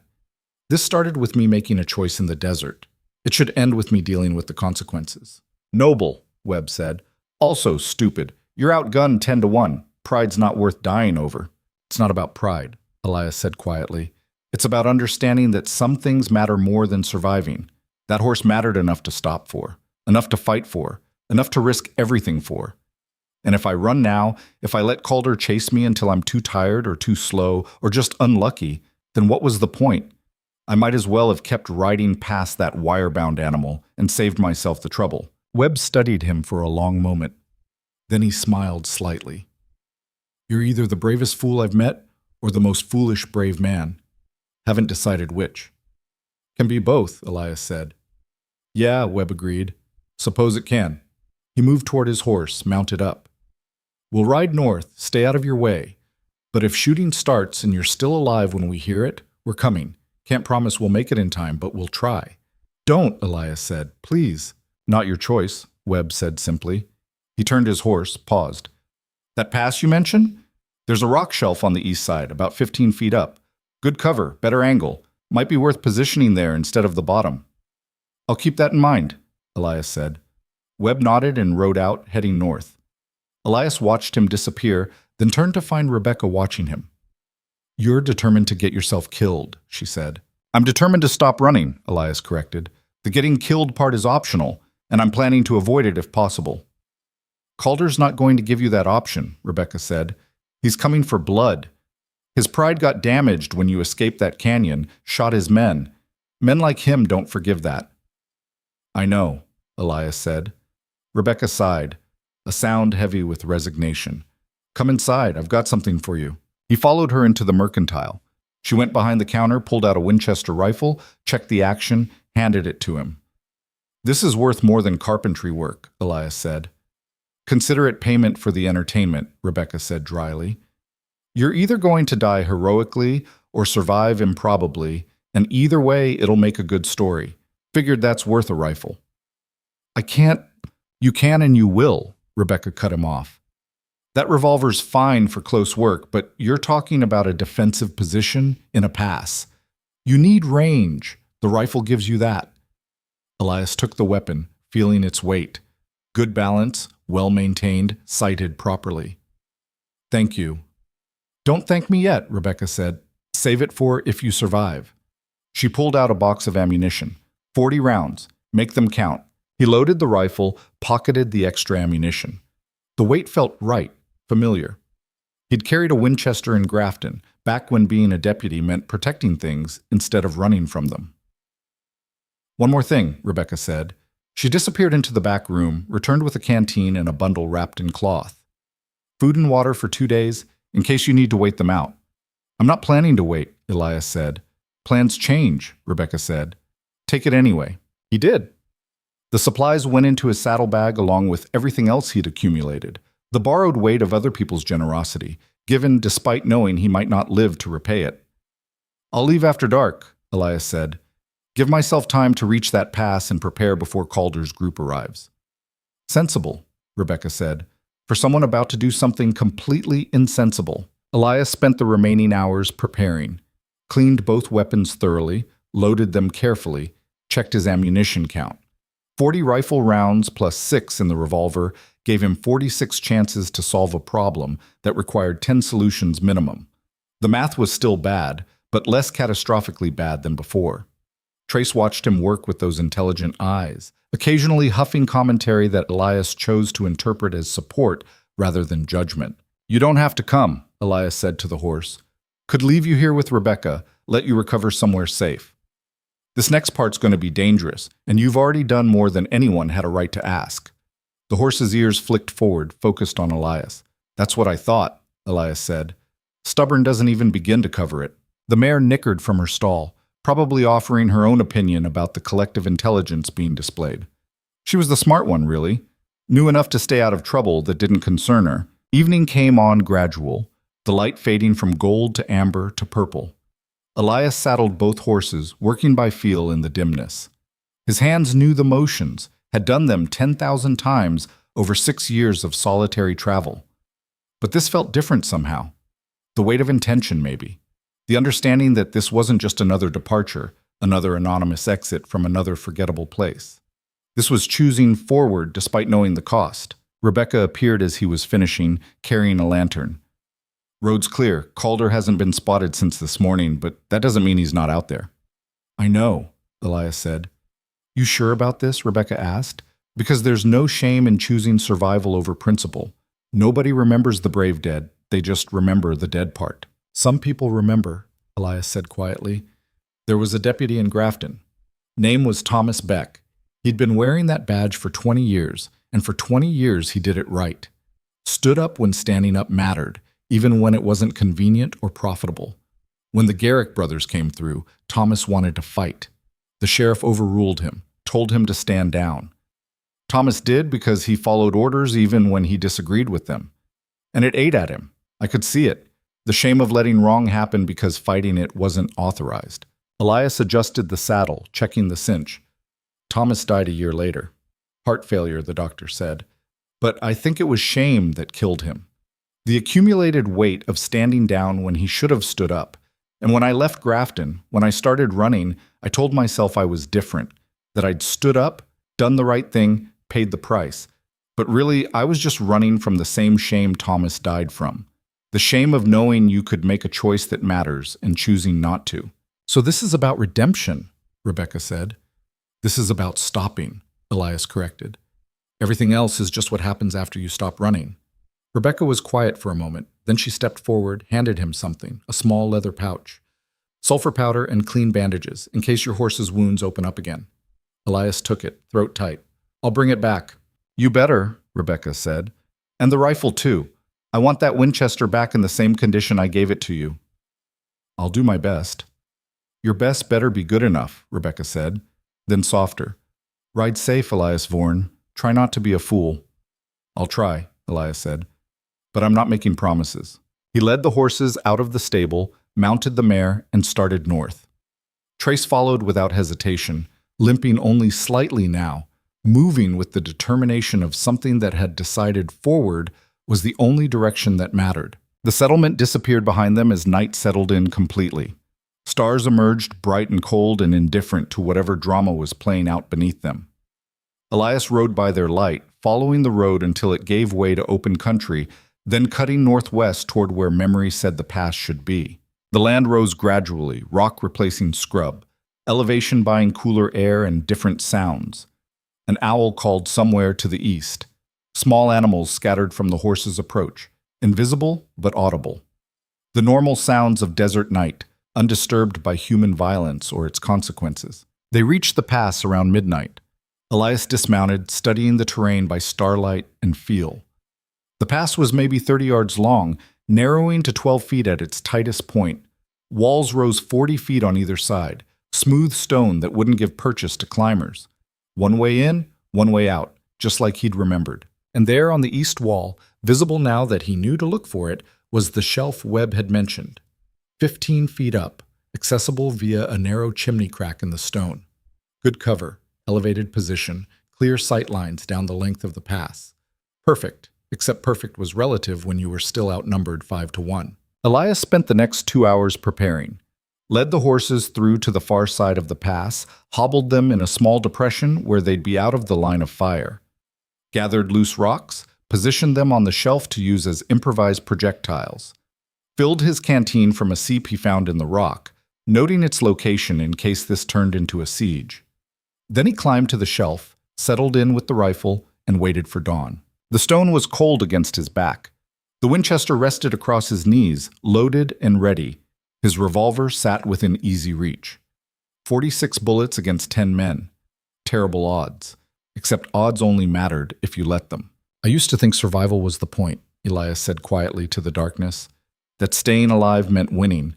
But survival's just moving forward without dying. It's not the same as living. Living means standing for something, means accepting that some things matter more than your own continued existence." The stars wheeled overhead, marking time's passage. Elias dozed in fragments, jerking awake at sounds that turned out to be wind or animals or his own mind playing tricks.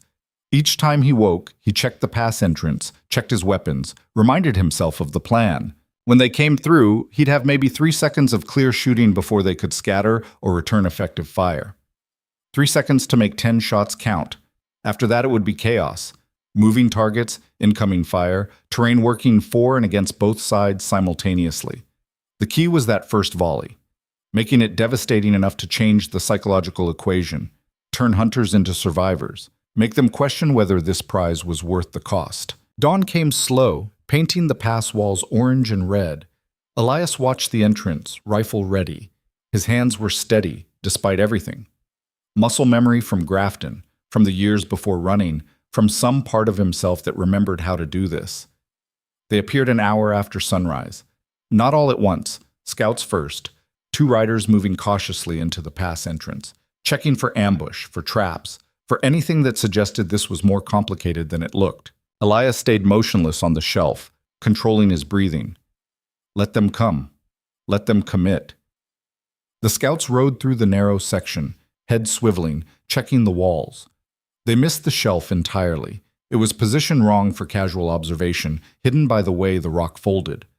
They emerged on the far side, conferred. One of them rode back. 5 minutes later, the main group appeared. Calder in the lead, Rusk beside him, 8 more men behind. 10 total, just like Webb had said. They rode in 2 abreast where the pass allowed it, single file where it didn't, confident, expecting maybe some resistance, but nothing they couldn't handle through superior numbers. Elias waited. Let them get halfway through. Let them commit to the narrow section where turning around would be difficult and retreating would mean exposing themselves completely. Then he stood up on the shelf, rifle to shoulder, and fired. The first shot took Calder's horse in the chest. Intentional choice. The horse dropped, throwing Calder forward, creating instant chaos. The second shot caught one of the rear riders in the shoulder, spinning him sideways. The third missed, sparking off stone behind Rusk's head. Then they were scattering, shouting, trying to control panicked horses and return fire simultaneously. Bullets sparked off the shelf's edge. Too low, wrong angle. Elias dropped behind cover, worked the Winchester's action, came back up shooting. 4th shot hit a man in the leg. 5th caught someone's horse, adding to the chaos. 6th shot missed. 7th found meat, dropping a rider. The pass was full of noise and smoke and confusion. Horses screaming, men cursing, gunfire echoing off stone walls and multiplying until it sounded like 20 shooters instead of 1. Elias dropped behind cover again, reloaded. His hands moved automatic, feeding rounds into the Winchester without conscious thought. The rifle held 15, and he'd fired 7. 8 left, plus what he had in reserve. Return fire was getting more organized now, bullets finding better angles. 1 round hit close enough to spray rock chips against Elias's face, stinging but not damaging. He shifted position on the shelf, came up in a different spot, fired 3 times fast. The shots were less accurate, meant to suppress rather than kill, to keep the chaos going. One might have hit someone, hard to tell through the smoke. Then Calder's voice cut through, loud and commanding. Fall back! Out of the pass! The group retreated, dragging wounded, leaving 2 horses dead or dying in the narrow section. They pulled back to the entrance, taking cover behind rocks, regrouping. Elias counted casualties. 2 men definitely down and not getting back up. 3 wounded but mobile. 5 still operational, including Calder and Rusk, plus whatever psychological damage the ambush had done. That was harder to quantify, but no less real. The mathematics had shifted, not enough to call it victory, but enough to matter. He reloaded again, this time taking his time, being thorough. Checked his ammunition, 19 rounds left for the rifle, 6 in the revolver, 25 total, against 5 men who were now much more cautious than before. Vorn, Calder's voice echoed up from the entrance. That was clever. Got to admit, didn't expect you to have the stones to make a stand. Elias said nothing. Let Calder wonder. But here's your problem, Calder continued. You're trapped up there, can't leave without exposing yourself. Can't wait us out because we've got supplies and reinforcements coming. So all you've done is delay the inevitable. Maybe, Elias called back. Or maybe you're down 5 men and starting to question whether this is worth it. Oh, it's worth it, Calder said. You made it personal when you shot my men in that canyon. Made it more personal when you ran. and now you've made it permanent. So yeah, it's worth whatever it costs. $500, Elias said. That's what you're paying for me, right? Bounty's good for dead or alive, but you're down to 5 men, and 500 split 5 ways is 100 each. Is $100 worth dying for? Silence from below. Elias could almost hear the calculation happening, men doing math that didn't add up the way it had an hour ago. Don't listen to him, Calder said. We finish this. The bounty's mine to distribute. You'll all get your share. If we survive to collect it, someone else said. Younger voice, uncertain. We will, Calder said. Rusk, can you get an angle on that shelf from the north wall? Maybe, Rusk said. Be exposed climbing, though. Do it, Calder ordered. The rest of you covering fire when I give the word.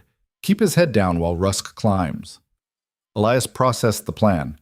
They'd try to flank him, get multiple angles, make the shelf untenable. Standard tactics, and effective if they executed properly. He shifted position, found where he could watch both the pass entrance and the north wall. Rusk was moving, starting the climb.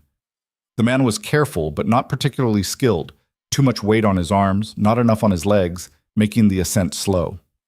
Now, Calder shouted. 4 guns opened up simultaneously, firing at the shelf. Bullets sparked everywhere, forcing Elias flat against the stone. He couldn't return fire without exposing himself to overwhelming volume. But Rusk's climbing had slowed even more, the gunfire making him flinch with each echo. Fear was making him cautious, and caution was making him slow. Elias counted seconds. Let the covering fire continue. Let Rusk get higher, more committed. Then he rolled right, came up in a position they weren't expecting, and fired once. The shot took Rusk in the side. Not fatal, probably, but the impact made him lose his grip. He fell 15 feet, hit the ground hard, screamed. The covering fire stopped, men reacting to Rusk's fall instead of maintaining suppression. Elias used the gap to fire 3 more times, fast and wild, not aiming so much as creating chaos. Someone cried out. Another hit. Another casualty. The numbers kept shifting. Pull back, Calder was yelling. Get Rusk out of there. 2 men broke cover, ran to where Rusk had fallen. Elias could have shot them, had the angle, had the time, but something stopped him. They were trying to save their wounded, not press the attack. Shooting them now felt different than shooting them in combat. He let them grab Rusk and drag him back to cover. The distinction mattered, even if he couldn't articulate exactly why. The pass went quiet again, just wind and the sound of wounded men trying not to make noise. Elias reloaded. 11 rounds left in the rifle now, 6 in the revolver, 17 total. Calder, Elias called out. How many men have you lost now? How many more are you willing to sacrifice? As many as it takes, Calder shot back. But his voice had changed. Less confident, more desperate. The sound of someone whose plan wasn't working and who knew it. You can't win this, Elias said. Even if you eventually get me, the cost isn't worth it. Walk away, find easier money. Can't do that, Calder said. You know I can't. I walk away from this. I look weak. Word spreads. 6 months from now, every drifter with a gun thinks they can challenge me. I can't afford that. So this is about reputation, Elias said. This is about survival, Calder corrected. Same as you. We're not different, Vorn. We both do what we have to do to stay alive in country that kills most people who try. We're completely different, Elias said. I stopped for a dying horse. You're the one who wired it up to die in the first place. That's not the same survival. That horse needed discipline, Calder said. It was a lesson. It was cruelty disguised as authority, Elias said. And the fact you can't tell the difference is why we're different. Movement at the pass entrance. Elias brought the rifle up, ready. But it wasn't an attack. It was one of Calder's men standing, hands visible, clearly not looking for a fight. I'm done, the man called out. This ain't worth dying for. I'm walking away. You walk away, you're dead, Calder said. Maybe, the man agreed, but I'll die somewhere that isn't here. Better odds. He started backing toward his horse, movements careful but determined. Anyone else? Calder's voice was cold. Anyone else want to show their cowardice? 2 more men stood. Didn't say anything, just moved toward their horses. Calder let them go. Shooting his own men would have destroyed whatever authority he had left. That left Calder, and 1 other, down from 10. The math had completely reversed. Looks like your survival strategy has some holes in it, Elias called down. Shut up, Calder snarled. Then, to his remaining man, You staying? I'm staying, the man said. Older voice, steady, someone who'd made his choice and would live or die with it. Elias respected that, even while knowing he might have to kill the man for it. The sun climbed higher, baking the pass. Elias sipped water from his canteen, making it last. Calder and his man stayed behind their cover, probably doing the same calculation. Wait or attack, both options bad in different ways. Then Trace made a sound from beyond the pass. Not distress, something else. Elias looked back, saw the horse standing at the depression's edge, ears forward, looking past him toward the entrance. Warning. Something was happening. Elias turned back to see Calder emerging from cover, walking into the open. No gun drawn, hands visible. The ultimate gamble, forcing a confrontation through sheer audacity. This is stupid, Elias called down. Probably, Calder agreed, but I'm tired of hiding. So here's what happens. You come down from that shelf, we settle this face to face. Or you shoot me from up there and prove you're no different than me. That's not, Elias started. You said we're different, Calder interrupted. Said I'm cruel and you're righteous. So prove it. Come down here and face me fair. It was manipulation, obviously, an attempt to negate Elias's tactical advantage through appeals to honor. The smart play was to stay on the shelf, maintain position, wait Calder out. But Elias found himself moving anyway, climbing down from the shelf, rifle in hand. Because Calder was right about one thing. Proving you're different sometimes meant doing the harder thing instead of the smarter thing. He reached the ground, walked toward where Calder stood in the middle of the pass. 30 feet separated them. Close enough to talk, far enough that drawing and firing was still risky. Just you and me now, Calder said. Way it should have been from the start. Didn't have to be at all, Elias said. You could have let the horse go, could have written it off and moved on. And you could have kept riding, Calder countered. Could have left that animal to die and saved yourself all this trouble. But you stopped. Why? Elias thought about that.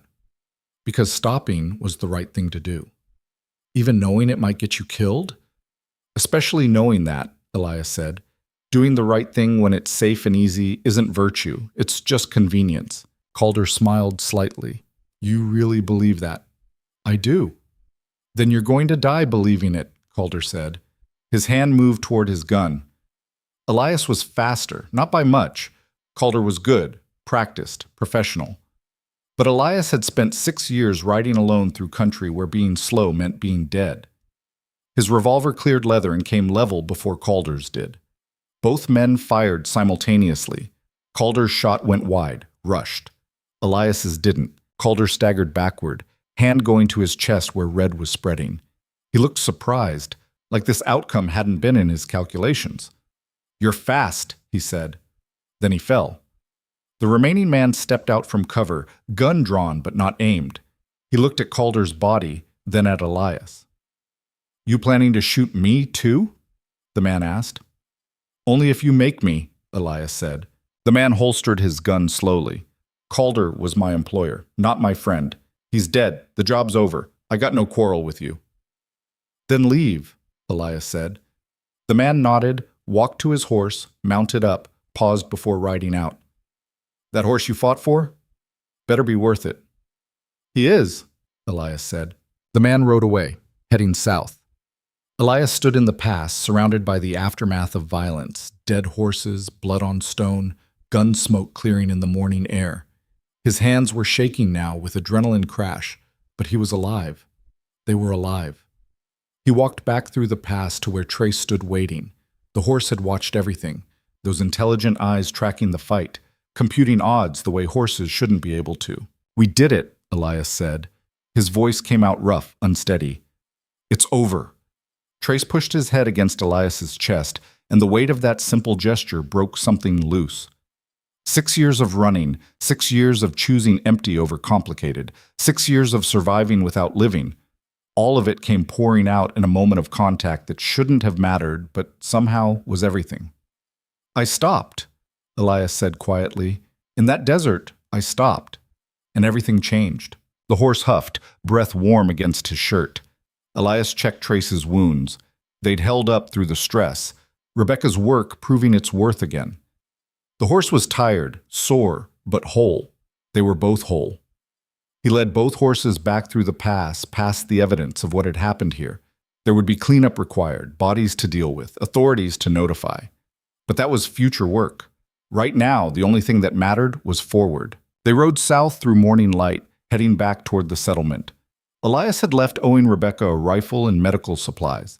He'd return them, settle his debts, and then decide what came next. For 6 years, what came next had always been more nothing, more empty country, more riding alone, more survival without purpose. But something had changed in that canyon, in the escape, in choosing to make a stand instead of keep running. Something about having a partner who couldn't talk but understood anyway. About responsibility to something beyond yourself. About stopping long enough to realize that mattering was more important than lasting. The settlement appeared on the horizon around noon. Elias rode in slow, aware that he probably looked like walking death. Rebecca emerged from the mercantile, saw him, stopped. "You're alive," she said. "Mostly," Elias agreed. He dismounted, handed her the Winchester. "As promised. Same condition I received it." Rebecca took the rifle, checked it over. "You actually survived. Against 10 men." "5 by the end," Elias said. "Rest decided the price was too high." "And Calder?" "Won't be a problem anymore." Rebecca nodded slowly. "You should rest. Stay a few days. Recover." "Can't," Elias said. "Need to keep moving, but I'll take supplies for the road if you're selling." "Where are you heading?" Rebecca asked. Elias paused, realizing he didn't have an answer. 6 years of running meant always knowing the next destination, away from whatever was behind. But now there was no behind anymore, just forward, and forward was undefined. "North, probably," he said. "Heard there's work in Cooperton. Might be worth checking." "Cooperton's looking for a deputy," Rebecca said. "Last one retired, moved east. Town council's been trying to fill the position for 3 months." Elias looked at her. "How do you know that?" "Word travels," Rebecca said. "Even out here." A deputy position. Badge and authority and responsibility to something beyond yourself. Everything Elias had walked away from in Grafton 7 years ago. Everything he'd spent 6 years avoiding. "I'm not sure I'd be good at that anymore," Elias said. "Maybe not," Rebecca agreed. "But you stopped for a dying horse when the smart thing was to keep riding. You stood your ground when running was safer. You did right things for wrong reasons, or maybe wrong things for right reasons. Either way, you did them." She paused. "Seems like deputy work to me." Elias thought about Thomas Beck, the man who'd died from shame. Thought about Sarah, who'd wanted him to learn when to walk away. Thought about 6 years of walking away until nothing was left to walk toward. "Maybe I'll check it out," he said. "See if they're desperate enough to hire someone with my history." "They might be," Rebecca said. Desperate makes for interesting hiring decisions. She got him supplies, food, medicine for Trace, ammunition to replace what he'd used. More than his carpentry work had earned, but she waved off his objections. "Consider it payment for entertainment," she said. "Story of the man who stopped running will be worth telling for years." Elias left that afternoon, riding north with Trace beside him and the mare carrying supplies.